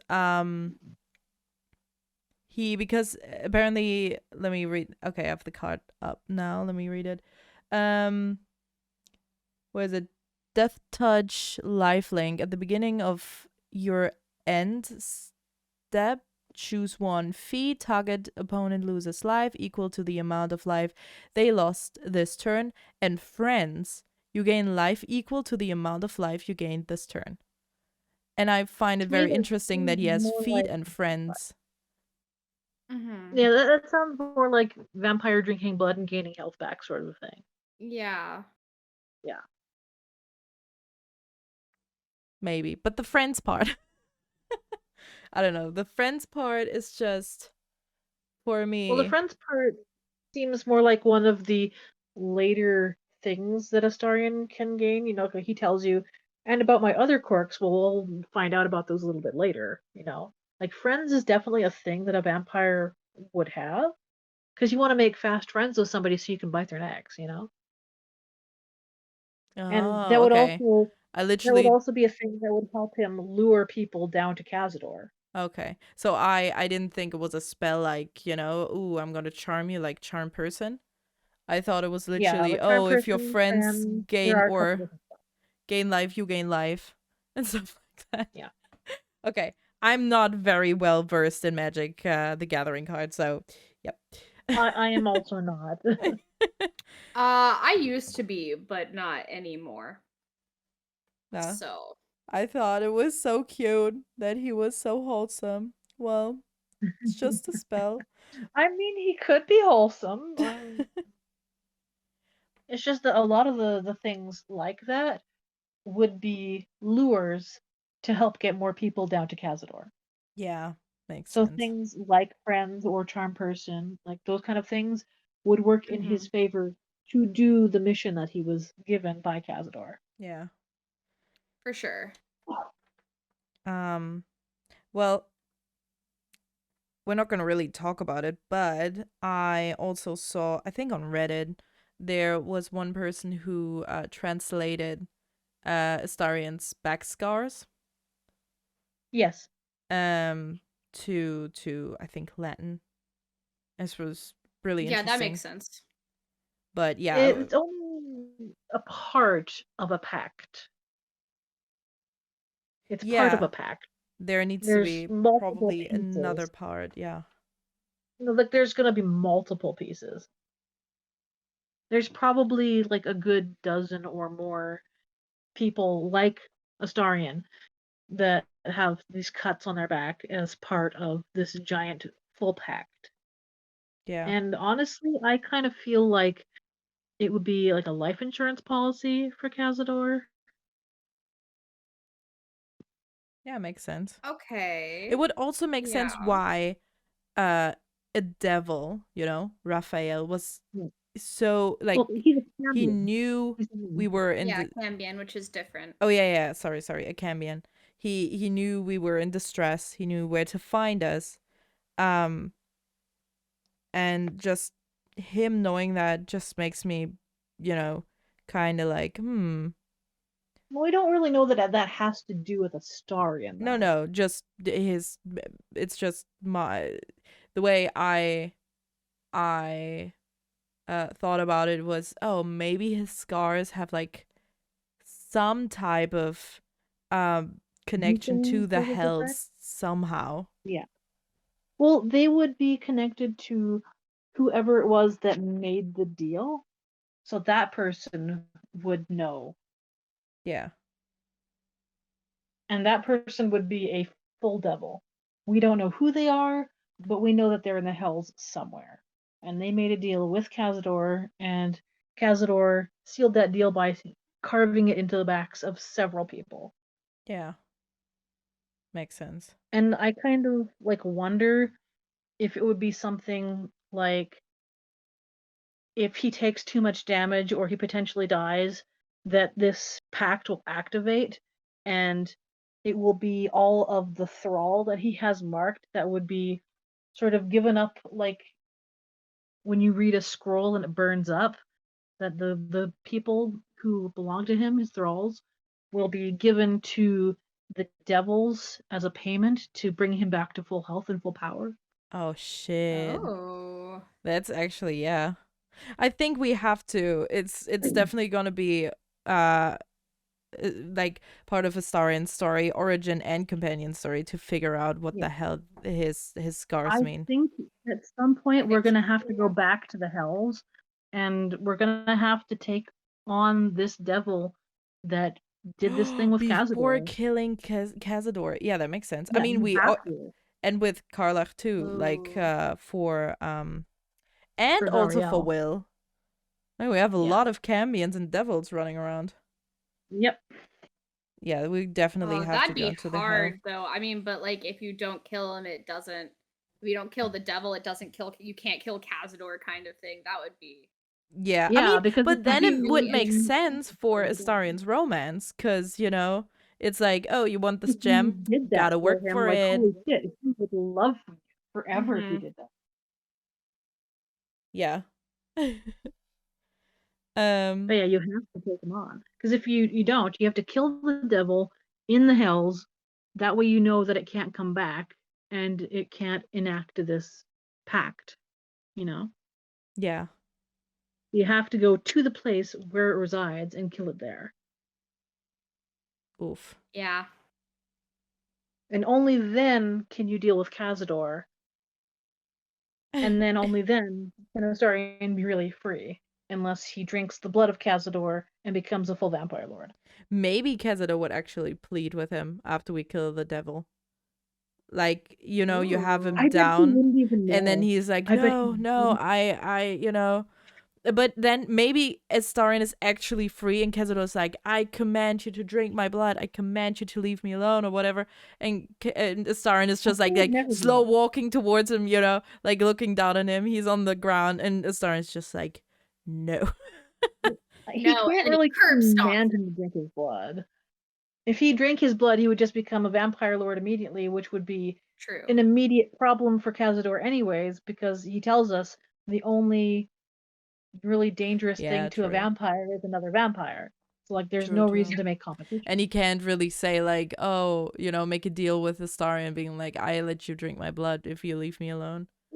Because he's already Yeah. so weak then. Yeah, okay, makes sense. It would be cool though. But then there's this theory I had about Cazador, which I've talked to you before about, Lena, where I don't think he's as strong as he is perceived to be. Yeah. Oh, for sure. Because like for the last 200 years, he's just had Astarion go and get him food. You know, he hasn't fought or anything. He is more interested in political power and trying to control people like through money and manipulation, not necessarily physical strength. Because there are missions that we know about in the future where we can do things for him. And it's like, why can't he take care of it himself? He's not strong enough to do it. Yeah, and it's also like Astarion sees him out of the eyes of somebody who literally couldn't do anything against him, and that's terrifying. Yeah. Mm-hmm. That is the And most now he powerful has person. freedom and he Yeah. can do things on his own.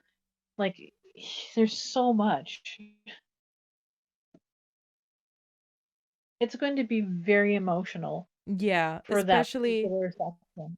him as a origin character discovering like each single thing um that makes him realize he's truly free of Cazador. Like first time running through or walking through running water, going into a house uninvited. I mean that's not Cazador things, that are vampire things, but the I think the time he first drinks blood is more of desperation.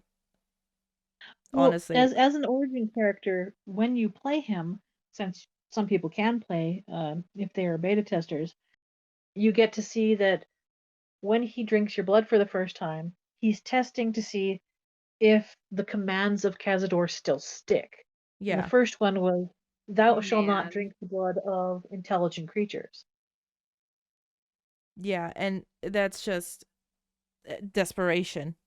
Just I Yeah. think, doesn't he also have, I don't know if he has a nightmare before that, or He is the only character that has nightmares. He's yeah. the most different of all the other Mhm. people Oh, because maybe that's the way to control him. maybe because he's more ruled by fear than lust or anything else.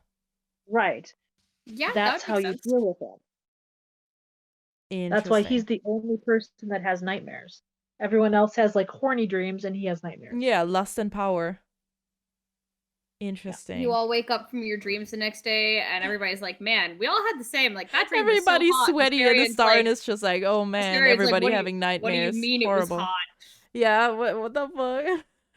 Yeah, because like when you approach him, he's like in the middle of having a nightmare on the ground and Mhm. he jumps to his feet and he's just freaked the Oh fuck yeah, out. but I think Yeah. don't you have to only have him as a companion? No, No, no. I have not seen his. I don't have seen his nightmare scene in a long time. No, you can definitely have other people because like they'll come up and they'll talk to you afterwards as well. They'll Huh. interrupt. Maybe they stopped having the nightmare scene in, or there's something else I that don't think triggers they it. did. I think you just have to have like a certain level of compatibility with him or something. Maybe. Or you Yeah. have to do it at certain points in time. Yeah. I might have to look that up again because I haven't seen that in a long while. I have seen it, but not in a long while. Yeah, because that's like when he first tells you about like Cazador reading poetry and things like that. When he's trying to lie to you. Yeah. Yeah.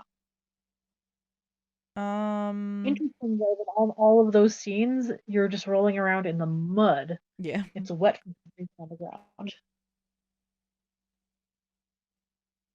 I think also for him as an origin character, one of the more interesting things about him is that he wants to keep the tadpole and just control it.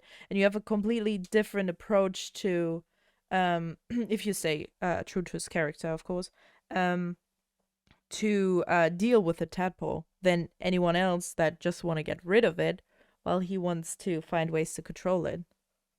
Well, yeah, because for him, it's been very freeing because he Yeah. can like walk into houses uninvited. He can walk in the sunlight, which he hasn't done for a couple centuries. Everything about it has been beneficial. Yeah, it lifts So there's the no vampire reason for him to curse in a get way. it. Yeah. Yeah.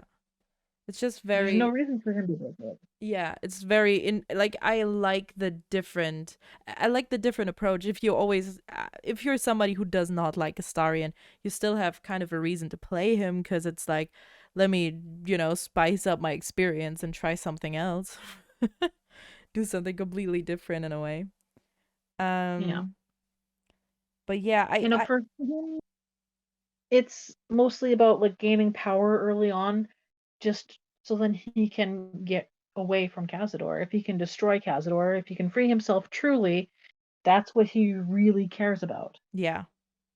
And some people might say, well, no, he's only about the power. He's just power hungry. And it's like, But for a then purpose, though. You'd be Yeah. power hungry too if you finally found the thing that got you away from like Yeah.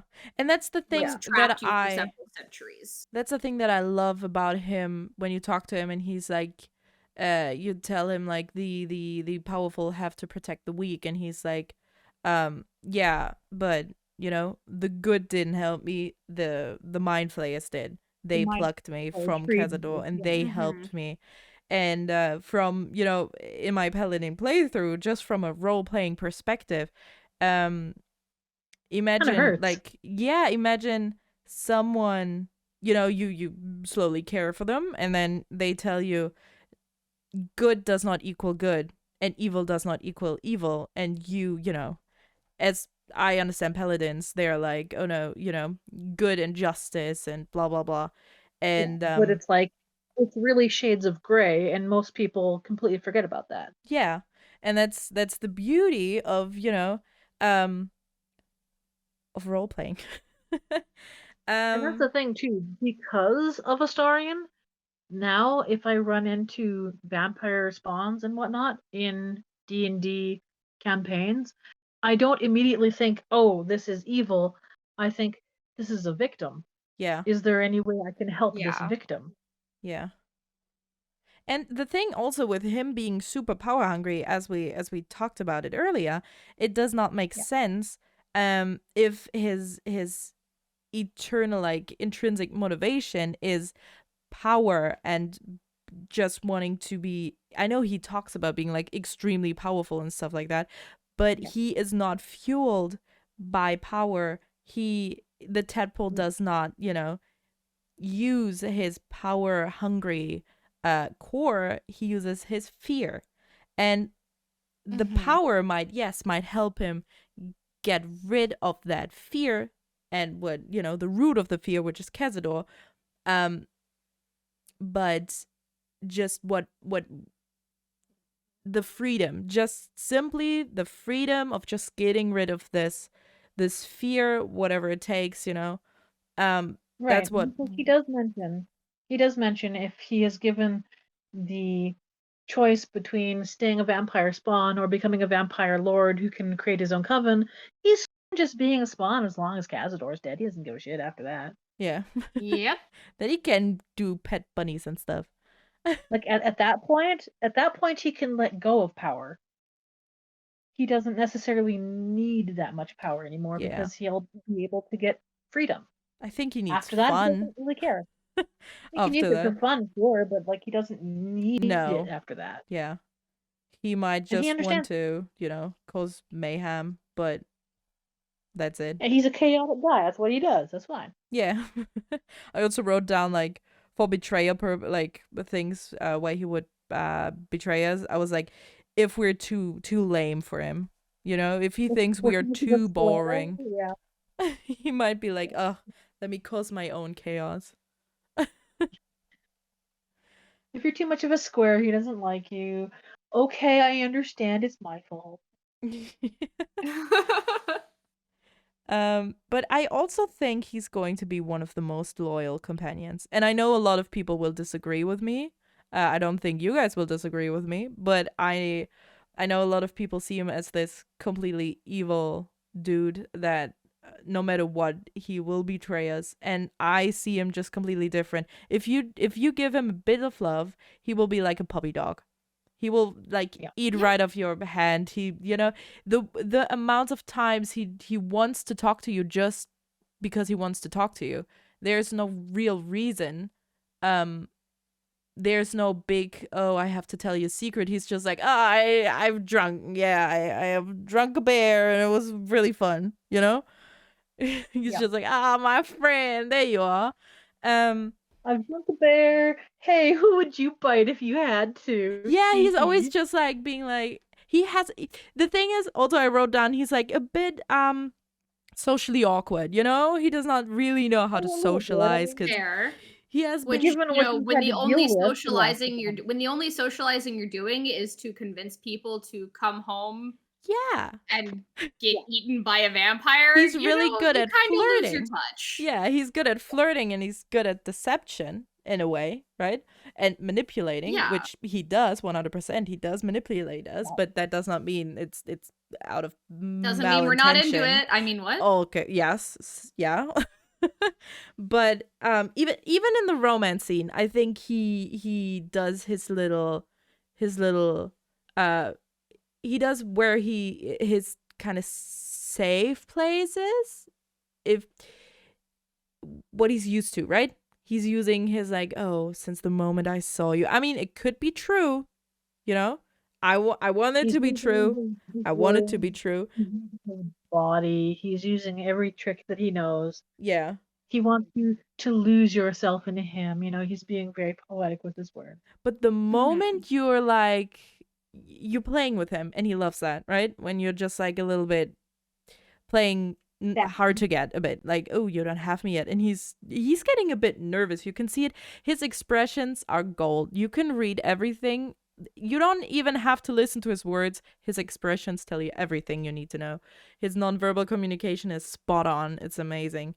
The way he gets kind of nervous and he's just like, but you want this, right? Like, please, like, I want you. Please want me. Pretty, please? Yeah. Like, this isn't a joke? Ubu hands. Peepo Shy's like, do you want me? Yeah, please. And the fact that you know that he's actually really emotional or emotionally attached in a way is when you go, like, you kiss him. And then you're like, oh my God, get those pointy teeth away from me. And the way, like, his heart breaks in front of you. It's so sad. Why would you ever say get the pointy teeth away from me? If you're romancing a vampire, it's for one reason and one reason only, the teeth. Yes. I mean... Next fucking question, cowards. If you don't push him to the ground, what are you doing? Well, okay, I didn't go that far. What? That's the thing too. There's different levels of the romance. Like there's the trust him not to bite you, gently lay down on the grass and just like go at it. Or there's the sorry. Well, that's what you do. No. It's just the sweet go at it. Yeah. I mean, that's what you do. He takes you. He lays you down on the grass. I just thought it was funny. But then there's the more accepting of him being a vampire by being more playful and offering him your neck and everything. And you get more approval from that. And because fully it's like, accepting who he is. For good reason. Because I mean, he can fully be himself. Right? Yeah. He knows you trust him. He's allowed to bite you. You're more playful. You like hip thrust him to the ground. He's not expecting it, and he kind of really enjoys it. It's exciting. Yeah. God, I need more of that Mm, romance. And even You're just after the letting fact it that in. you know, he's like, I feel like he's the only one who addresses you as lover, right? Yeah, he Yeah. Has like a does. cute Cute. pet name for you. And then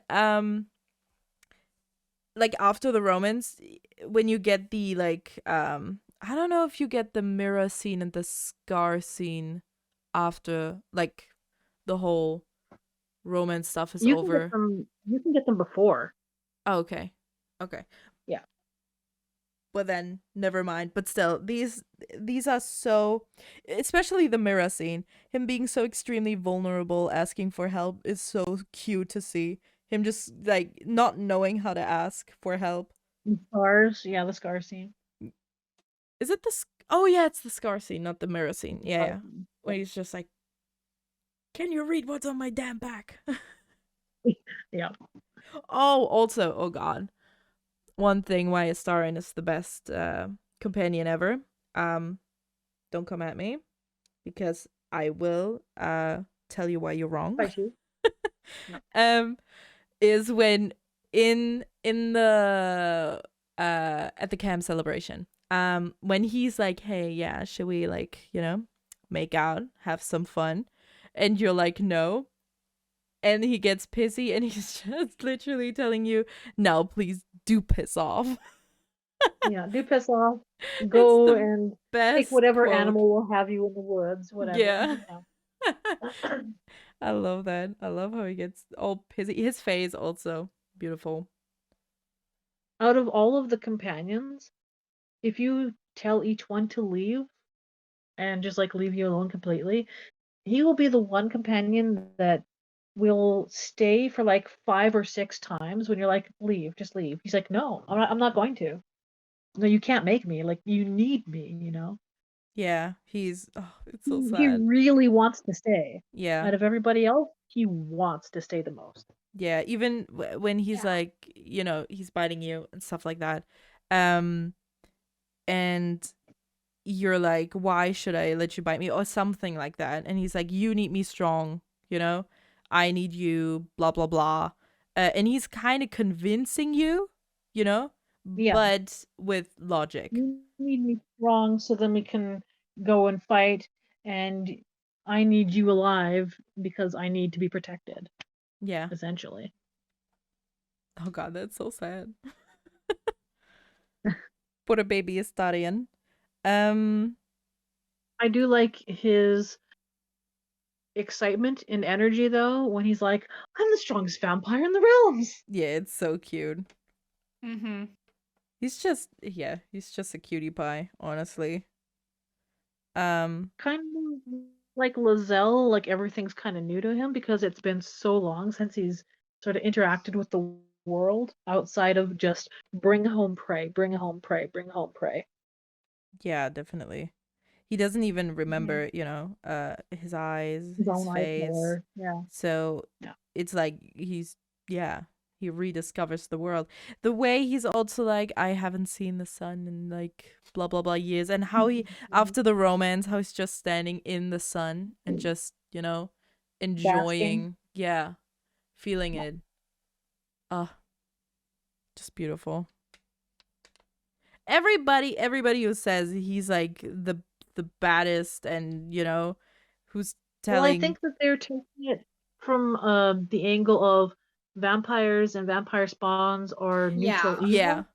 But it's definitely. like Yeah. Larian is kind of doing away with the alignment system in this case.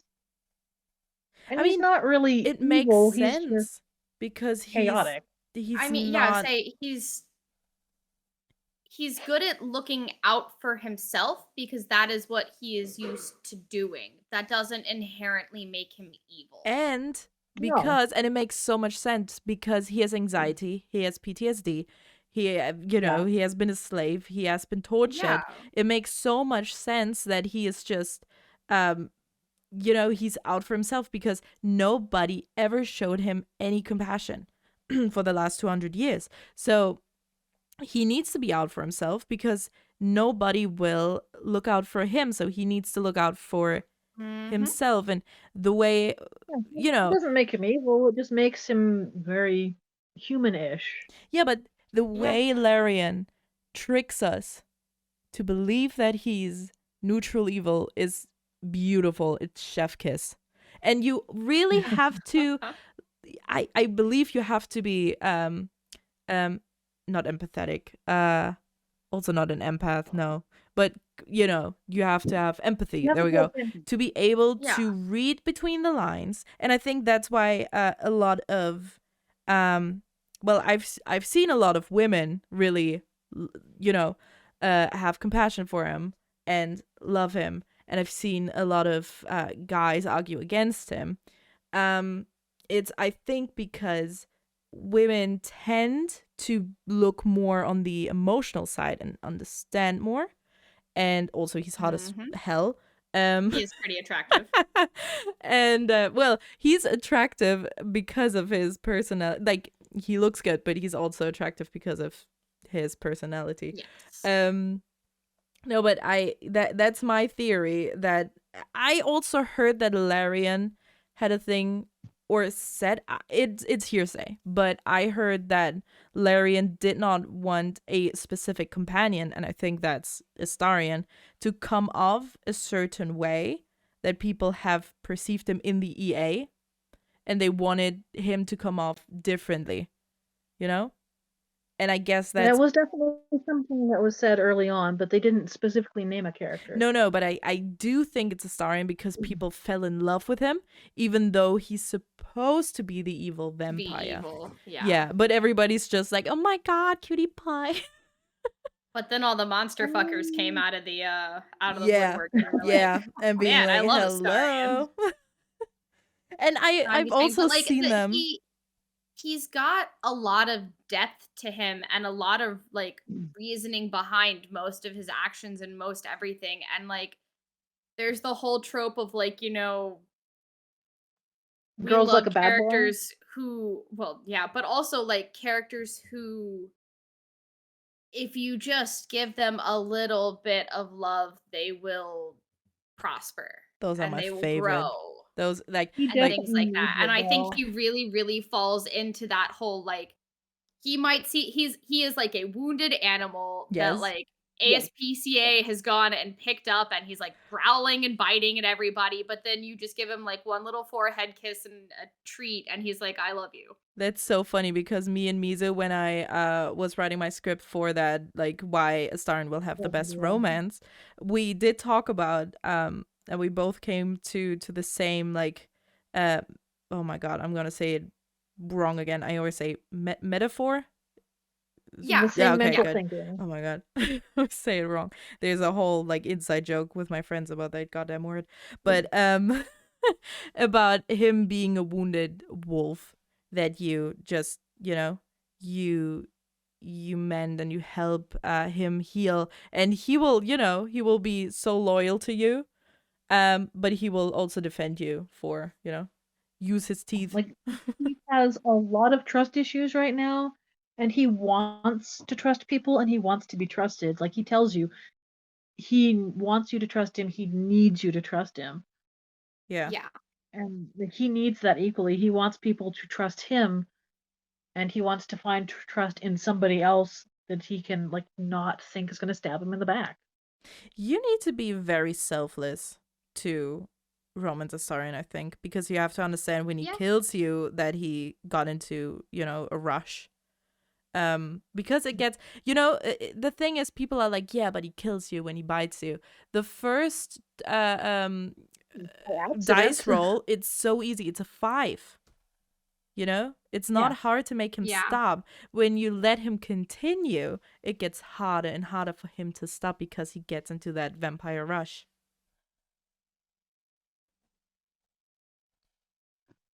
Yeah. Good character. Yes. Let me check if I still have any points. Well, we talked about that he really craves companionship. I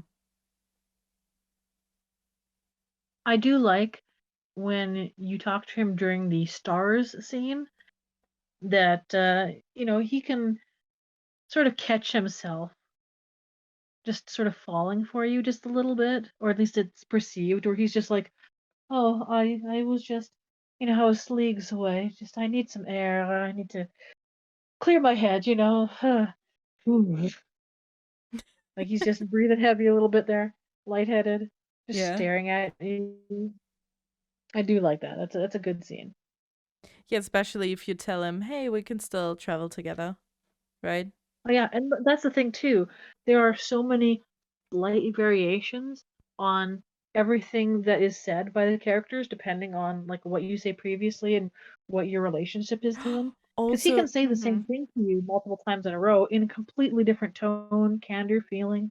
yes. Mhm. And his eyes and his mouth also changes. It's so interesting when you see people, if they don't like you and if they like you, how they talk to you. But also the thing is that I did not know, and I love that they do know, like the companions know who your favorite companion is, who you talk to first. It changes dialogue.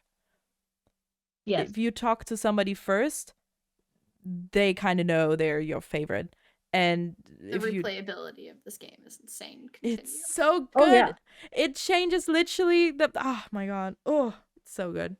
I have And then to. the thing too is like if you talk to 4 people and there are like 6 people in camp, if you talk to anybody else after the fourth person, they don't like you. They don't care. Yeah, they're like, They no. don't feel that you respect their particular selves like over anyone else. It's like, yeah, but I'm like adventuring with these people at the moment. I'm going to listen to what they say first. It's like, well, Yeah. no, I'm going to be pissy now because you didn't talk to me first. It's like, I'm not always going to talk to you first. Deal with it. I always have to talk to a star. Just like, ooh, hello. Even if I romance somebody else, it's just like, no, please. Let me talk to him. But because he's also more fun. Like, come on. Like, if you have like dry as bread Gale, and then you have a fun confetti cake Astarion, like, take a bite, you know? Mm-hmm. I mean, it's understandable. Yeah, he's like more the party boy, the frat. Yeah. I also like how Astarion first tests you a little bit. Like, how tolerant are you? Yes. Will you accept me? Will you not? Like, and if he notices that you do accept him and you are kind of like-minded, he opens up more and more and more, and it's like he's like a waterfall. It just flows out of him. It's like he can't keep It's like a his, snowball. He starts snowballing. yeah. And he Mm-hmm. only, he just needs to feel safe around you, and then you have him as a love interest, as a friendship, as a companion. He's just, you know.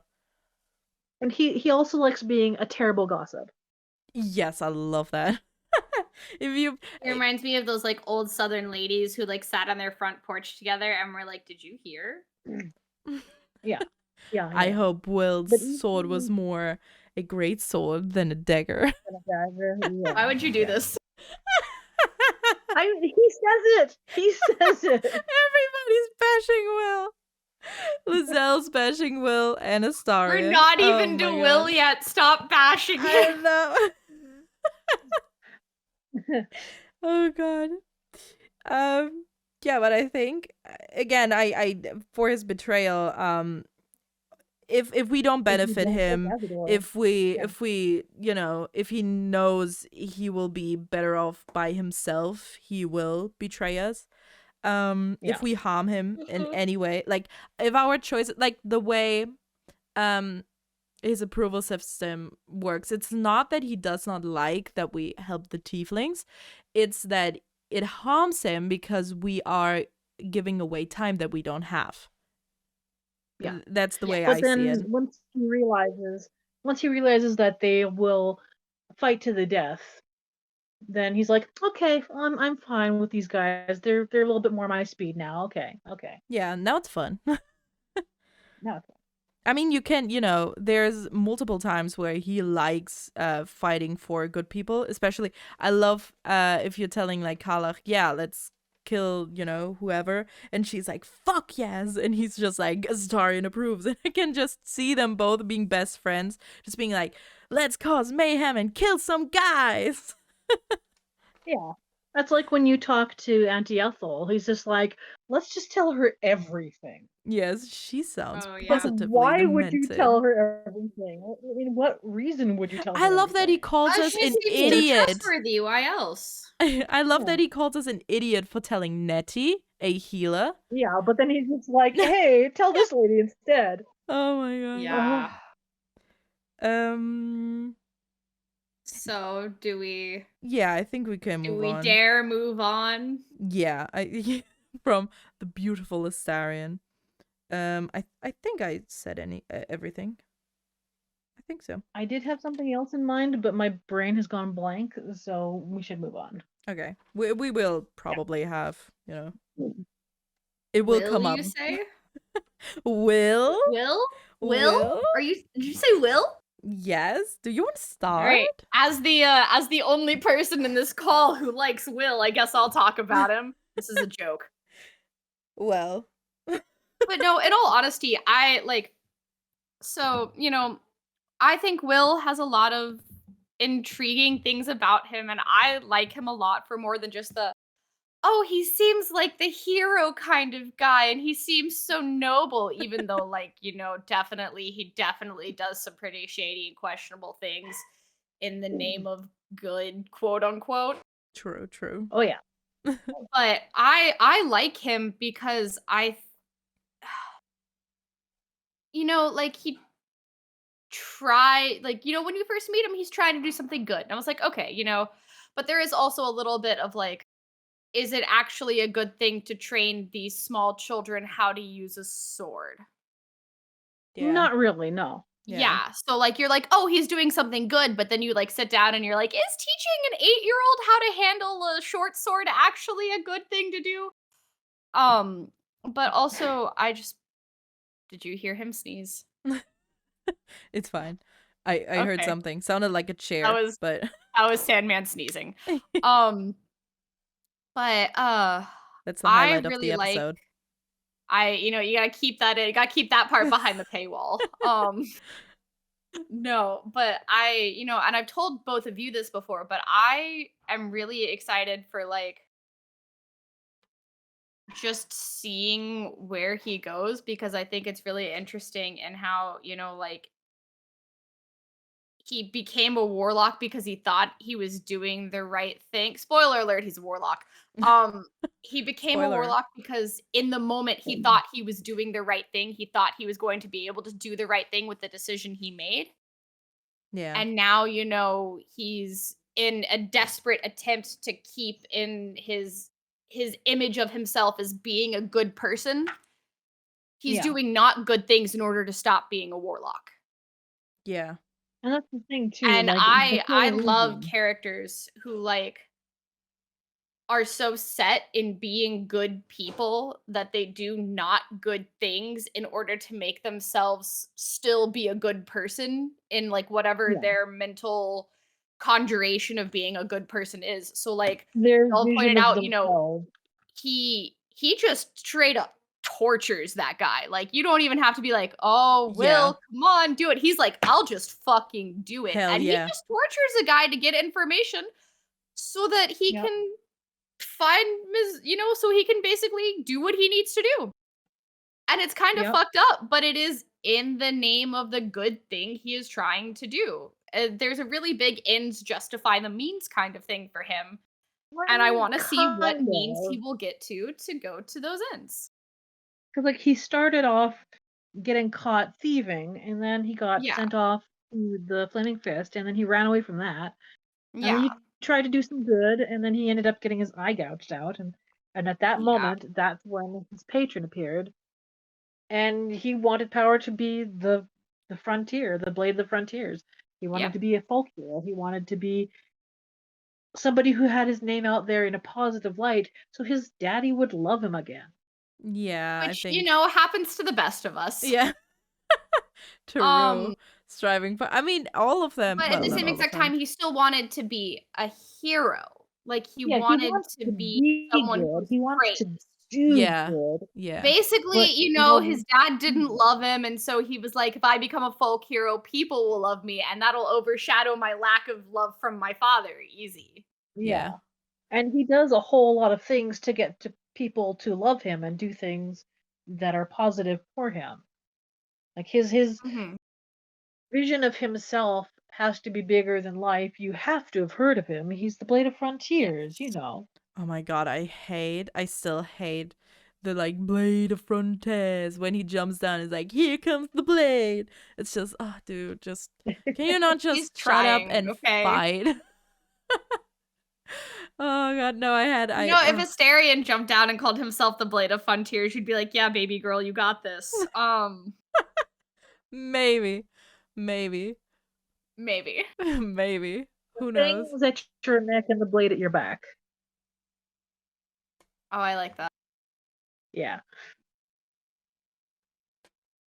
But with Wyll, it's just the thing that because I never really broken the ice between me and Wyll, right?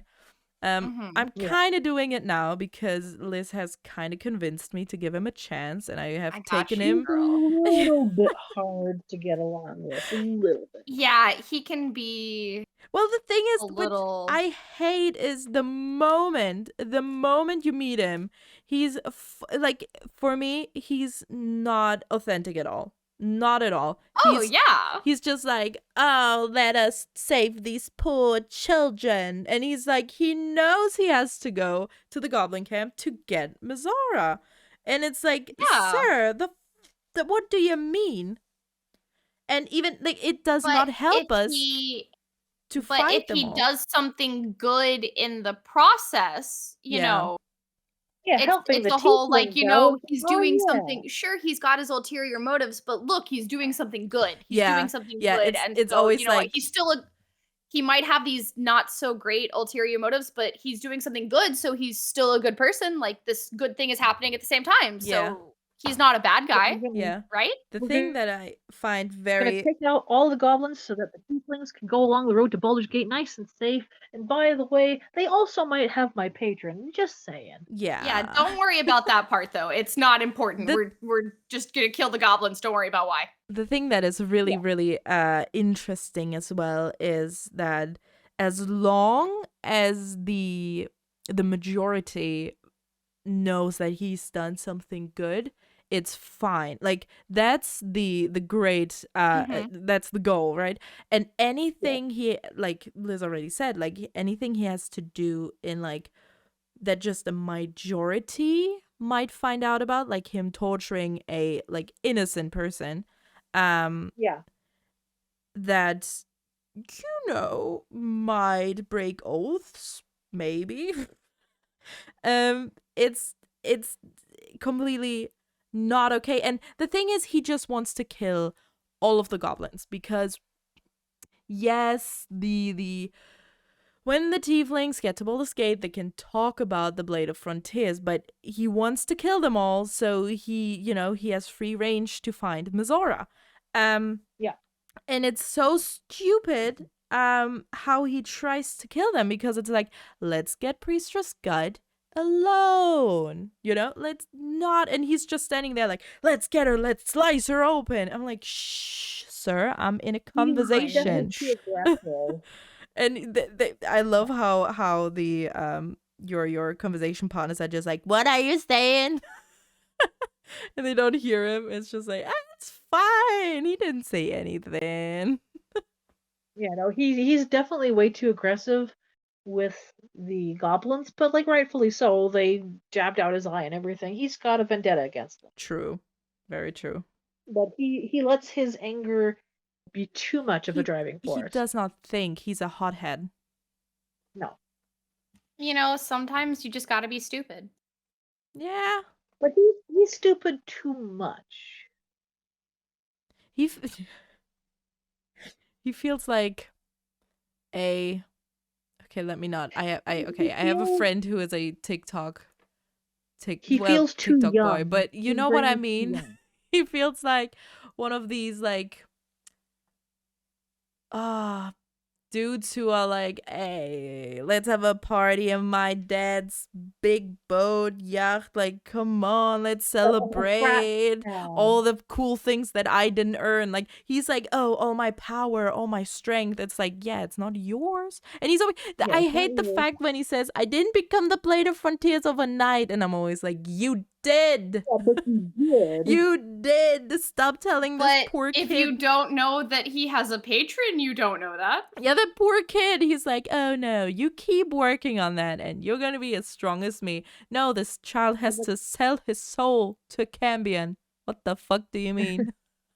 I mean, maybe the kid wants to sell his soul to a Cambion. Maybe. There's a lot of soul coins we around. do find out that he's a charlatan afterwards, but it's like, if you didn't know, then sure, he sounds great and all, but like, if you look at his actions more and more, it seems more like it's driven by anger, revenge, more like a frat boy Chad sort of a guy who just wants to be the center of attention in the party, but it's like, what you're doing isn't necessarily great. I mean, you can Batman it up and do all the dark stuff to get all the good stuff to happen, but it's like, you're not going about it the right way.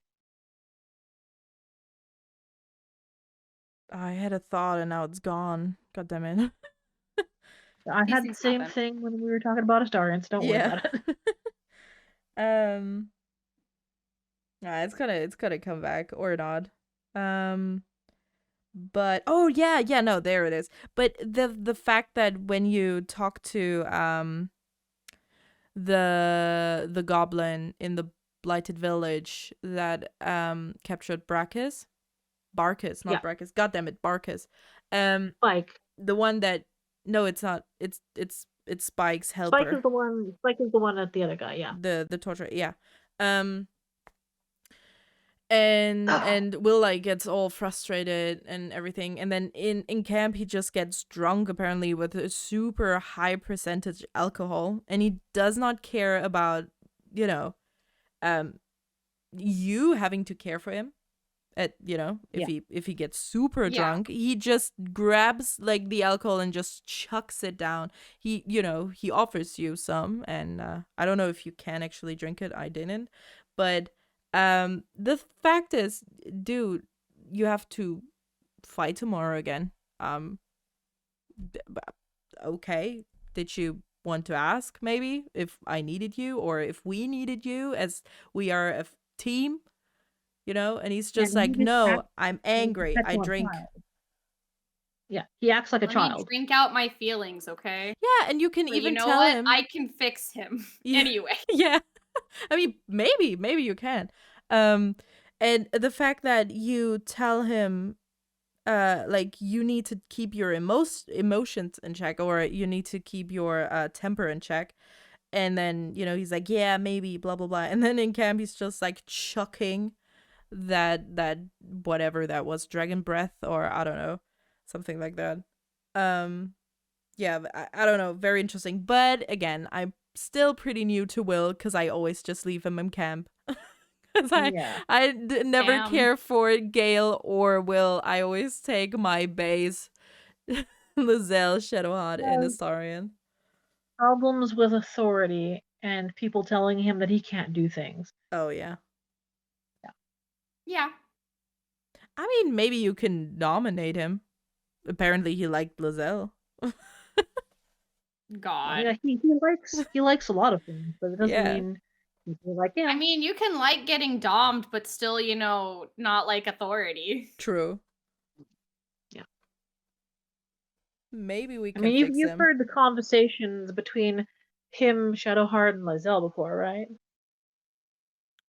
When they talk about like just making love and whatnot, and he's just like, "Oh yeah, no, we like the carnal desire," and he's just like, "Oh, okay." Oh damn. Yeah, I can get behind that. Yeah. He's always just hitting on the women too, like constantly. He's like a jock. I would say it's because he's a frat boy, and I love him for that. He is. He's just a little stupid, and I'm into that. Okay. And if you go to the mini camps, you can like walk up on him talking to Missouri. Oh. Yeah, I don't know if you've seen that. Also, when you Yeah. when he sleeps with you, Mizora does Oh know. yeah. And she's in his She head knows. like, oh my god. Yeah, it's pretty fucked up. The one time I was able to get him to romance me, and afterwards he was like, yeah, so Mizora, and I was like, wow, this is Oh yeah, and he was like, okay. can we ask him if he thought about somebody else? I think yeah. I'm not sure. Yeah. But I know he calls us friend, and it's so fucked up. And you're like, oh yeah, I'm really. You can like tell him you love him or something like that, and he's like, yeah, friends. He's like, love you too, friend, and you're like, ooh. It hurts so much. I didn't know his romance. I never seen it, and I just out of fun, I did them all on stream. You don't want to be the friend with benefits. You want to be the only one. Yeah, But until you get exactly. rid of Mizura, and until Mizura is gone, it's just not going to happen. But at the same time, you kind of get the hint that he might be in love with his patron too. yeah. Might? Yeah. I don't care for Wyll. I'm sorry. I don't care for Wyll, but when I got that romance, my jaw dropped and it hurt. And I don't know how much it hurts when you love him and you're like, oh my god, let me, the way I see Astarion, and you see Wyll and you're like, oh my god, let me romance you. Oh my god, yes, king. And then it's just like, friend, You have to run to Astarion. I mean, okay. When I do my first playthrough, I am most likely going to romance Astarion, and then I'm going to go back and do a Wyll playthrough. Yes. But like, I will probably romance Shadowheart after that. Have you also experienced the sloppy seconds? Oh my god. What? Okay, so if you also have an affinity for Gale, he can approach you after, and he's like, I know you're kind of with Astarion, but like, wouldn't you like to be with me better? What if you just fucked both of us? Can you? Yeah. Can you? Also, that's just more fucked up. Imagine. Oh my god, cheating on Astarion. Oh my god. But can you do that with anyone or just Astarion? Well, like, if you are in a romance with Astarion for sure, he will approach you. I don't know if he'll do it with anybody else, but with Astarion at the very least, he definitely will. Yeah, I saw that If you too. have enough romantic relations with certain characters, I think they will approach you. And you kissed him, right? When you kissed him in the weave, and if you kiss him and it's like, oh, I never knew that you felt that way. Oh, it's so fucked up. Like, Astarion's just like, oh my god, love you. And then Gale's just like, you thought. Gale's like, this is cool and all, but you will never be Mistra to me. Oh yeah, that's even worse. Oh my god, that's even worse. Oh, Jesus. Then you have, like, you slept with Astarion, he's fully happy, he calls you lover, like, hello, lover. Will he call you lover after that? That breaks my heart. Imagine he finds out. Oh my god.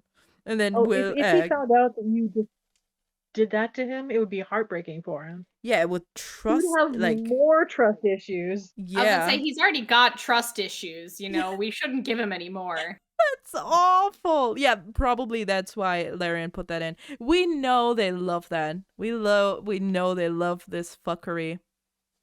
Oh yeah. like oh my god, no, I forgot his name. No, I want to say Steven. It's not Steven. Oh god. No, how can I forget? I'm so sorry. What's the word? Oh god, Larian's like first man, our hero in the night armor. Yep. Fuck, I forgot his name. How can I forget? Okay, it's late, okay? I woke up at 4 a.m. It's almost midnight. Don't come at me, okay? It's late. But you're doing great. Yeah. Imagine they watch it. I'm just like, Steven. Anyway, he wanted to kill Scratch just because he could. He just wanted to be like, oh, there's a dog. Let me Why would you do that? Because the fuckery, that's what Larian is all about. Oh, there's a dog, let us kill him. Oh, there's something cute, let's kill it. Oh, there's a salami, let's use it as a weapon. We love I it. mean, to their credit, you can akimbo salamis and kill people with them. Yeah, you know why? That's so beautiful. It was, I think, patch 4 that they did the Panel of Hell, and there was just like a big salami lying around, and they did a Twitch plays, and well, this is also maybe for a future episode, but just a quick run. Chad was like, okay, we want the salami, and you're taking the salami with you, and like, you know, as a weapon. The rogue had a salami as a weapon, and that's how we got the salami as weapons now. That's why you need to play That's the early good. access. Because you will miss out on salamis. Yes. Well, that's the thing pretty too. Like, good. they give you so many different ways to complete missions. Like, you can kill somebody with a cat, you know? Like, they give so Yeah. many different options to Oh do my things. god. I love it. Yes. Let me check on Wyll. Do we? Oh yeah, his hypocrism. I don't know if Yeah. that's a word. I But feel like we talked about that. Hypocrite. yeah, Hypocrisy. There we go. yeah. Look, he It's wants to hypocrisy. do good, but he does bad to get it. Yeah. But, like, what Which, like, happens? you know what? Good. Love that for him. Yeah, but as an origin character, it will be so interesting to hear his thoughts, to talk to Mizora, True. to have insight in his probably dilemma of wanting to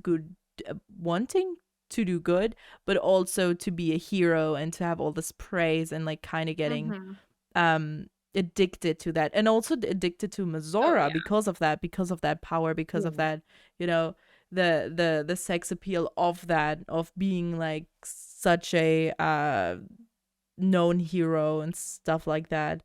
And then we will know his intentions as well, right? When you first, And we actually, as Wyll, he does talk to Mizora quite a bit. yeah, Yes. Like, he'll talk to her a lot. And like I was mentioning earlier, if you're in the little mini camps, when you walk up to him, often he will be talking to Mizora, and he'll be like, "Oh, I wasn't doing anything. I was just talking to myself. Don't worry about it. You just know, doing some poetry to whatever." clear the head. Yeah. Whatever. And if you mention like his eye is a like stone of far speech, it's like, no, it's not. You don't know. Yeah, You're not smart. no. He's like, no, this is just a normal piece of rock. Next question. Let's stop talking about this. Yeah. Yeah, well, he's cagey. Because being a warlock can goes against his image of being a good guy. Yeah. I mean, you can be a warlock and be a good guy. Not to him. Not to him. No, because he And needs I think to be. it's not. Yeah, he puts a lot of stock in what society says is good and bad, and what the public image would think of as someone who is good and someone who is bad. And so he does his darndest to like look what good. he does publicly is what the public would think is good. Well, also, if he would say that he is a warlock, then his whole image of being so strong and being such a good, like, blade, whatever, I mean, swinger. the second that he does Eldritch Blast, they know he's a warlock. Not if you don't know anything about magic. Yeah, I guess a lot of people don't know. I mean, if you're like, oh my god, what is this? It's a Cambion. Oh my god. You know? Like, if you're just a fighter and you're just, you know, all you know is hit thing with sword, and you just see someone come up and cast a spell, you're not going to be like, oh yes, Eldritch Blast. That means I know that this person is a warlock. I mean, you can just be also, like, oh, he can do magic too. Cool. there's a lot of just normal people, right? That just live in villages, live in cities. Most of the people, most people are not magically inclined. Yeah. Yeah. So they're just like, oh my god, it's a hero. Wow, he uses spells and a sword. He's so cool. Oh Blush. my god, And yeah. that's the thing too. Like, one of the reasons why he's trying to get Mizora back is to end the pact, and the worm, Mind Flare Tadpole, is a possible replacement for Mizora. Yeah. True.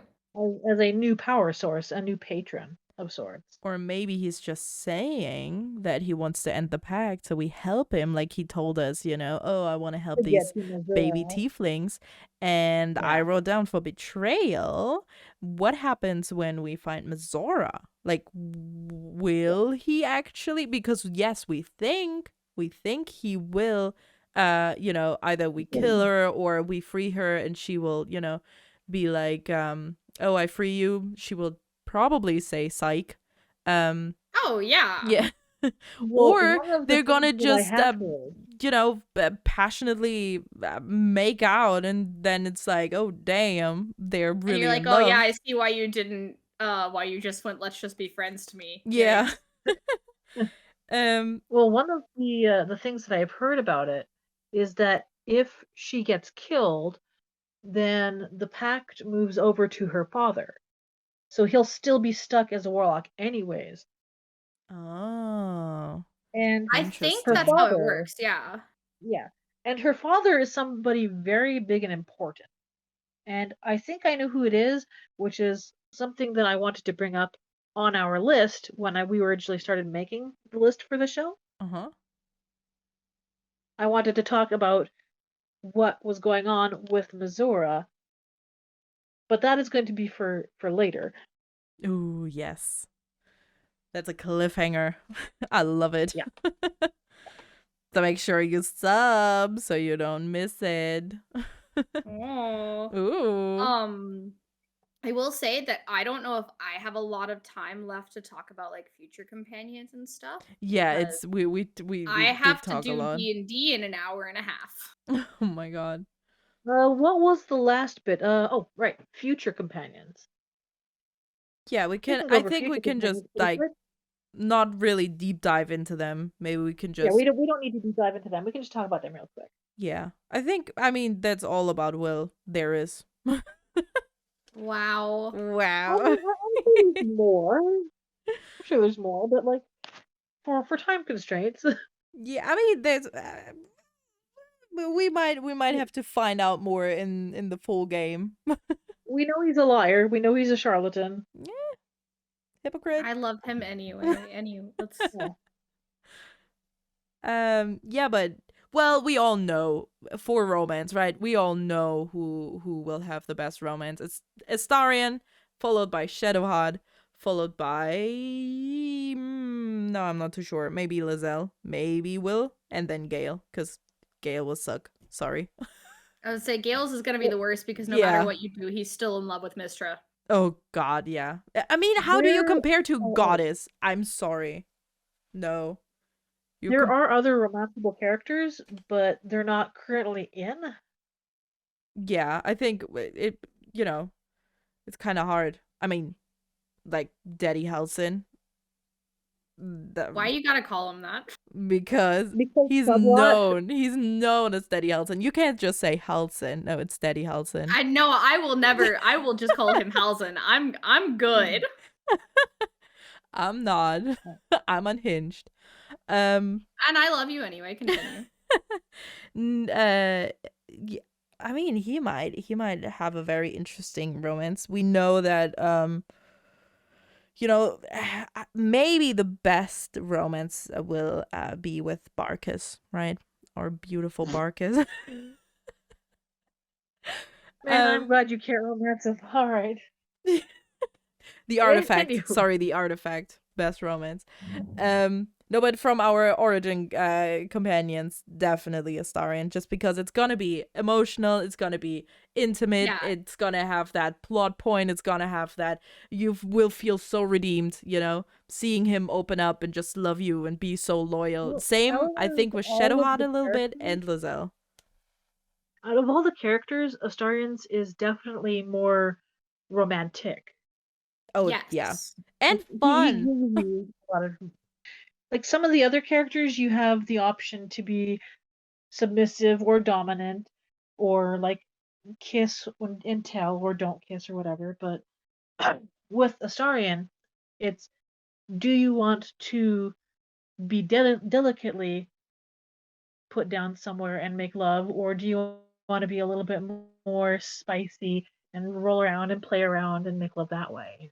There's more more emotion with it. Yeah, I actually do see the more playful part as the you fully accept him part. So it's even more romantic in my opinion, because being like, oh no, don't bite me. You don't really trust him, and you don't really accept him, because you're like, I wish you were not a vampire, like, and He has like the you're hot, saddest but God, at what face. cost? yeah, like, get that away, you know. He has to feed, and it's very intimate. Like, you're sharing your life juice with him, and he's gonna share this with you. I'm Like, can sorry. please never like let's try a different way to phrase this. Alina. All right, You're you gotta sharing release your life once all 8 essence. episodes are out, you gotta release the bloopers from every episode. Oh, This has to be 100%, in the there best anyway. of. Best of. You share your life essence with him. Yes. If you know what I mean. I mean, life juice, you know. Eyes emoji. Beautiful. Yeah.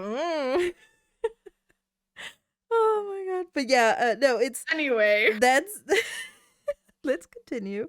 No, it's definitely, and you know, I think when the full game is out, I would love to just sit back or sit down with you guys again and like make a few more episodes and like go back on our takes and what we thought before the game was out and then after we experienced it. And maybe it's gonna be horribly wrong, and no, he will have the worst romance and Gale will have the best, but I don't believe that.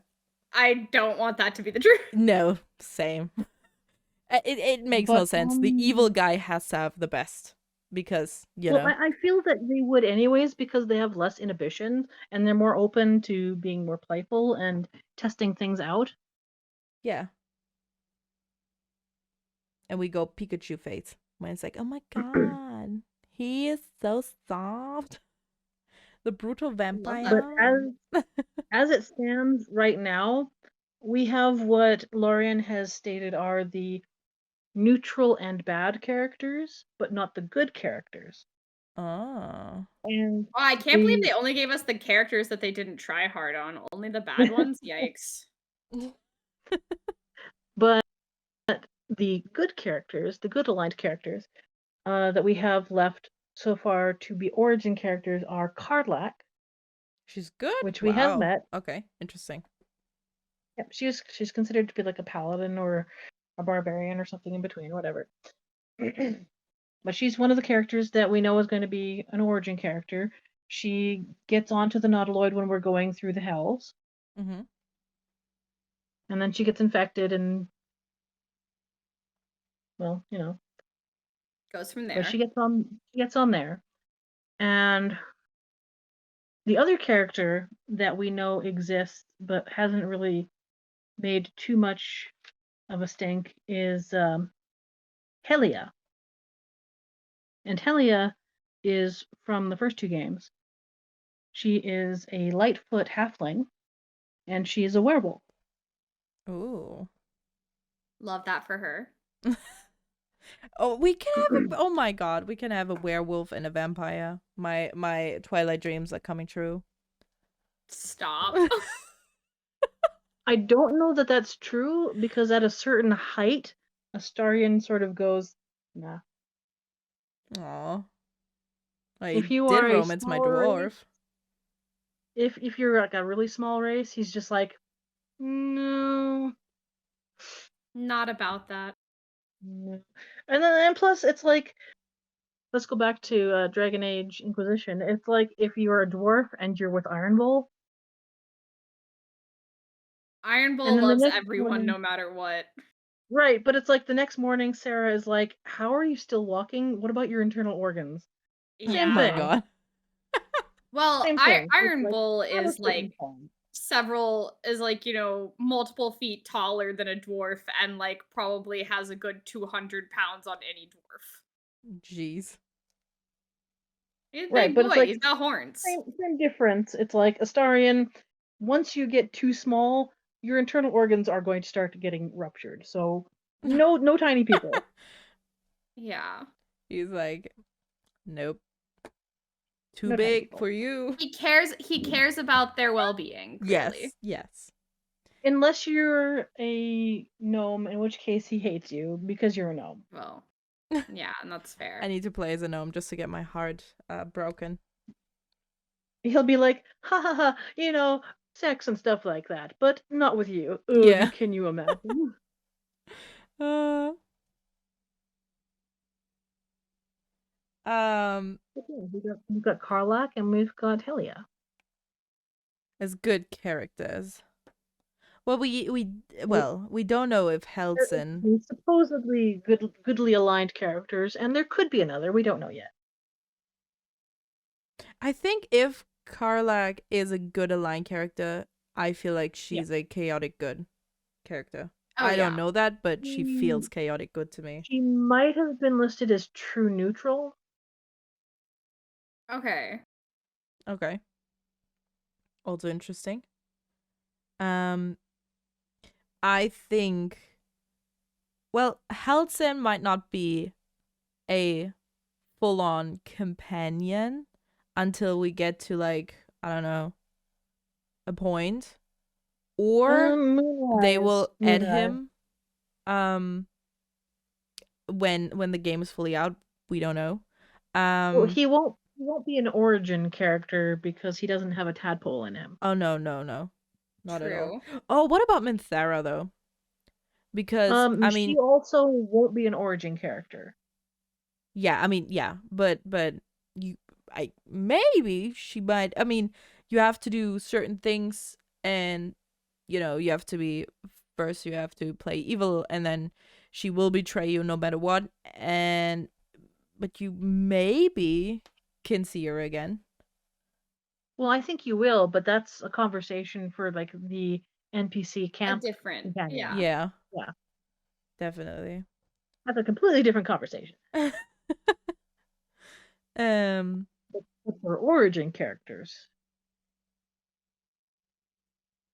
like for Karlach, let's say, for example, because we actually do know a little bit about her, what are some of her motivations? She doesn't want to be in the Hells anymore fighting the Blood War. She wants to get free from Zariel. Yeah. The archdevil from the first layer of Hell, who used to be a celestial. And she's like marked by Zariel as one of her personal foot soldiers in the Blood War, and she just doesn't want that anymore. She wants her freedom. Yeah. And she was taken understandably when Elturel was sucked into the Hells because of a previous deal from somebody who lived there like a few 100 years earlier coming to pass. She just wants her freedom, understandably. The tieflings that we meet in the Druid Grove also come from Elturel, and they're just trying to get somewhere safe. Yeah. There's an ex-Hell Rider there, and he's the guy that we meet. That's the redskin tiefling with the fire in his eyes and everything. Oh, Zevlor. Zevlor. He's an ex-member of the group that Zariel has that goes into the Hells and just kills demons and whatnot, and sort of like tells them what's what for the Hell Riders. Oh, interesting. Imagine if you can get Karlach. He's an ep.1 though. Yeah, so but if he left. If you get Karlach to join your camp, which I'm not sure if you could in the full game, but if you have the camp celebration and they meet there, that would be interesting. It would be interesting. She would be known as a hero of the Blood War, but not a whole lot else. Oh, okay. Like maybe they've met. Possibly there are like hundreds of people that would go in and just raid the Hells.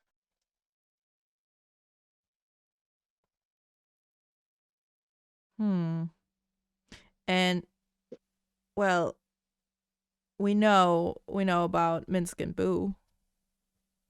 Yeah, Minsk and Boo. Although we don't know where Boo is at the moment because we never got to see him in the trailers. Aside from just being in Minsk's hands when he got turned back. Although, about Minsk, one thing I did take note of is He was freed about 10 years before the events of Baldur's Gate 3. Okay, so Boo might be. Well, how Well, long Boo's does a dead. hamster live? Like, Well, a hamster usually lives a couple of years, but it's a miniature giant space hamster, so it lives a okay, lot longer. Jesus, a miniature giant space hamster. Love that. Yeah. Maybe that's the that's the key to our tadpole problem. Just get that hamster in our brain. We can eat the tadpole. Bam. I Solved. hope not, because can you imagine a hamster trying to crawl in through your eyeball? No. No, thank you. Nah, I'm okay. Yeah, I'm good. maybe we pass. Just keep the tadpole in. Yeah. But like, it seems like the past few years worth of comics and whatnot may not be canon for what's going on right now when we meet him. Okay. Because the last thing that happened for the comics was a comic called Mindbreaker, Mm-hmm. and that was partially written by Jim Zub. And the last thing that happens in it is Minsk and his adventuring party get captured by mind flayers, and they're getting prepared for enlightenment, which means they're going to get tadpoles put in their brains, Oh which damn. would be very canon-like, except for it doesn't appear like that's what's going on in Baldur's Gate 3.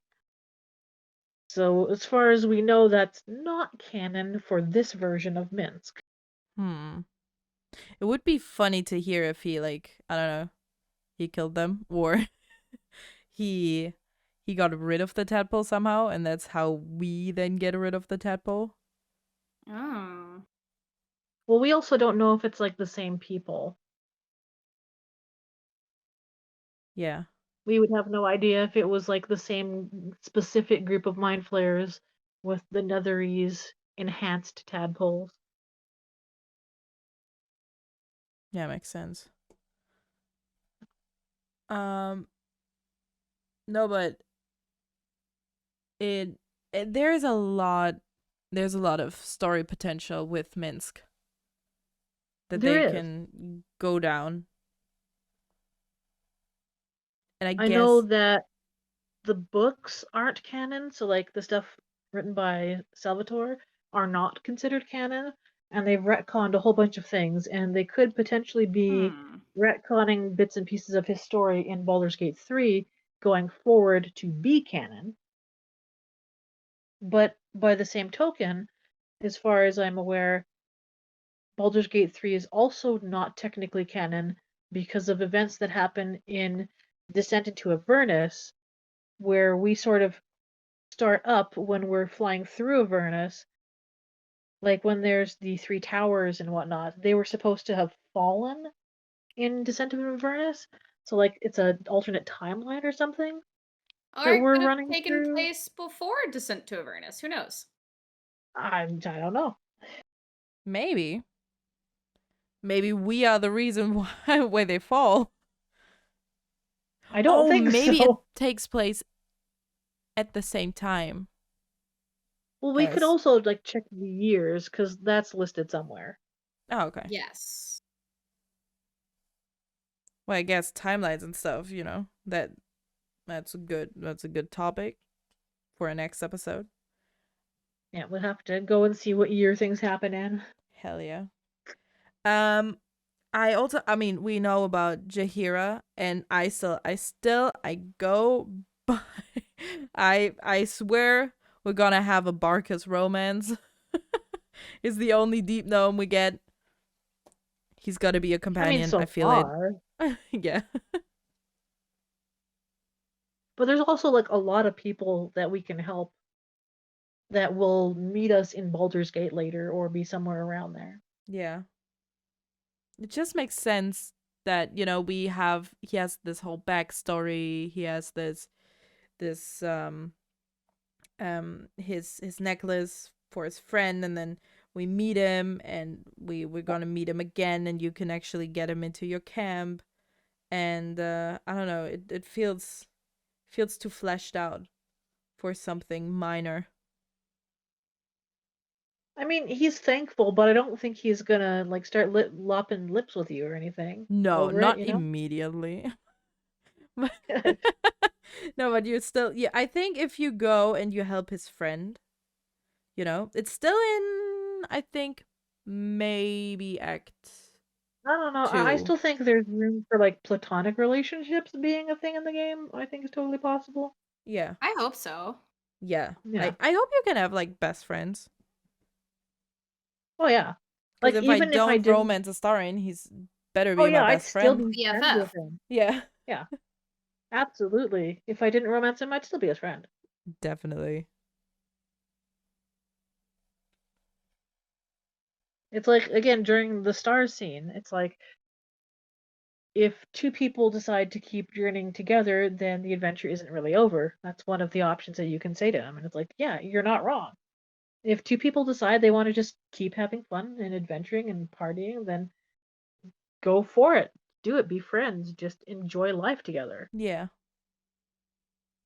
You don't have to be romantically involved to just be in each other's presence and have fun. Yeah. And have, true love for each other.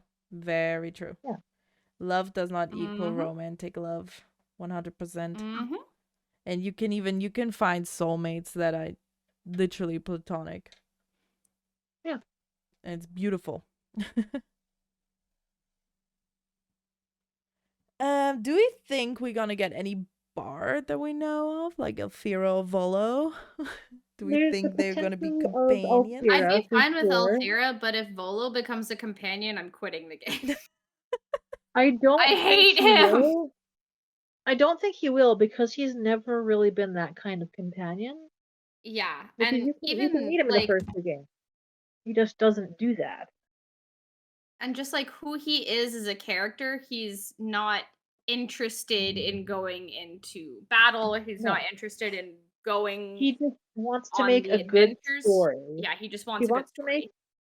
he wants to make a fan fiction. He wants it to be great. He wants everyone to love it and read it and know that yes, he is full of shit, but there is still a grain of truth in there somewhere. Maybe he's gonna be our dandelion slash Jeskier, He's our just traveling dandelion. with us, singing about our stuff. Because like even if you don't tell him where the camp is, he still finds it either way. And it's like, how did you get here? Well, Yeah, wherever the action is, that's where I'm gonna be. So I would have found you eventually, anyways. yeah. Great. Like I yes, feel like we thanks. will walk into him again. Like, we find him in the Druid Grove, then we find him in the Goblin The camp, goblin camp. then Yeah, and we find him in our camp, and then we probably will find him doing knows what, like Baldur's Gate 100%. I don't know, I somewhere on the wouldn't be street. surprised if we ran into him in a tavern in Baldur's Gate, just like telling the stories of what happened. Oh my, that would be so amazing. Just him singing a song about, oh, and we can tell him, like, call us this and that, and, whatever you Yeah, told him, he will sing about. yeah. That would be so cool. And who knows? Maybe we will get Alfira. Maybe we'll get somebody else. Like they are fleshing out different classes of characters for the origin characters and other people in camp. I love this Because like game so he's much. listed like kind of as a bard, and then Halson is as a druid. We've got Mince coming in as a ranger, so on and so forth. Yeah. Don't know So what. they are giving us whatever is missing, which means we'll eventually have a paladin and a monk. This is interesting. Don't know where. Oh, maybe we will find the monk in the Shar temple where we can't go yet. Oh, That's still like closed off. yeah. That'd be interesting. Yeah, because I don't know where we would find a monk otherwise. I mean, there's a lot of places you could find monks. Yeah. Although, from some of the videos that they've shown us, we're definitely going to be dealing with some large angelic like creatures down there in that area. Ooh. Angelic-like creatures. Okay, interesting. I don't remember if you had seen the video from the last panel from Hell, but there's the potential that we're running into a diva or a planetar or maybe even an Azamar. Don't know what that is, any of those, but An Azamar is it's yeah. like the opposite of a tiefling.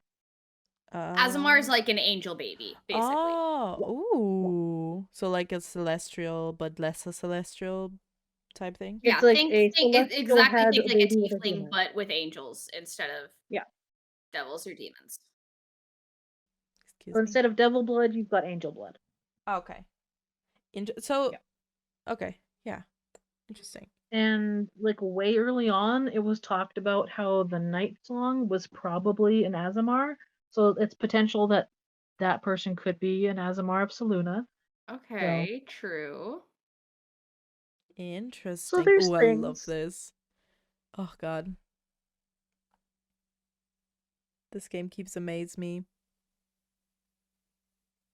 There's definitely a lot that Lorien has had to put into the game.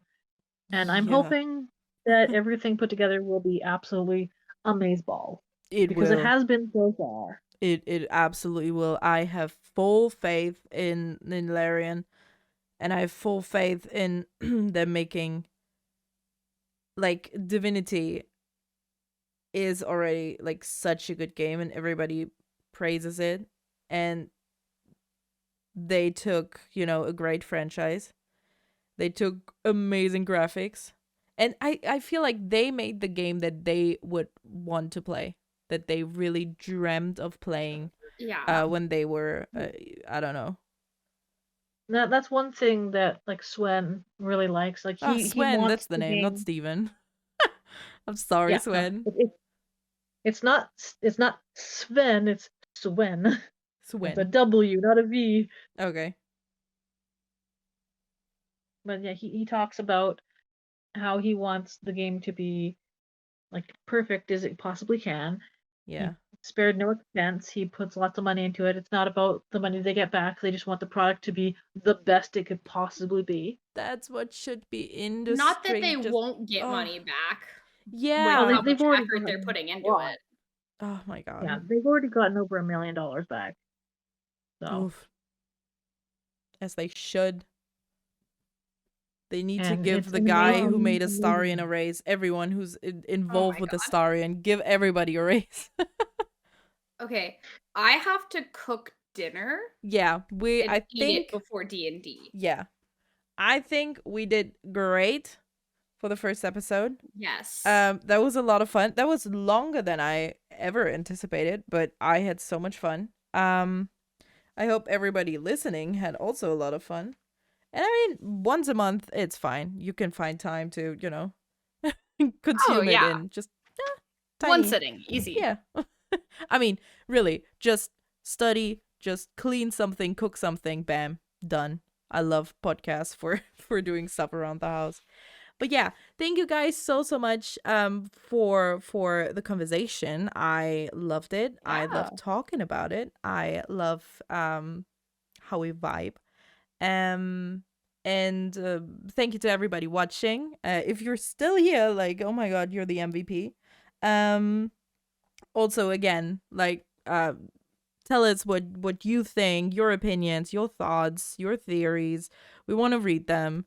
We still have, 7 more months to go and a lot more topics to talk about. So, let us know. And also what you thought about the podcast, because we love it and we're gonna do it regardless what you think, because we just want to talk about the game. But and there's absolutely nothing wrong with that. Yeah, we will talk. We make content for ourselves, and if other people like it, that that's a bonus. Yeah, definitely. I mean, we have talked behind the scenes already so much about the game, which I'm actually very sad I didn't record the first 10 minutes of this call, because it was beautiful. But yeah, I'm telling you, we can always go back and do it again, because like in a month, no one else is gonna remember. So hey, Hell yeah. It'll all be fresh. I already forgot the beginning of this conversation. I'm Yeah. kidding. Excellent. Excellent. But yeah, thank you all so much. And yeah, until the next time. Bye bye.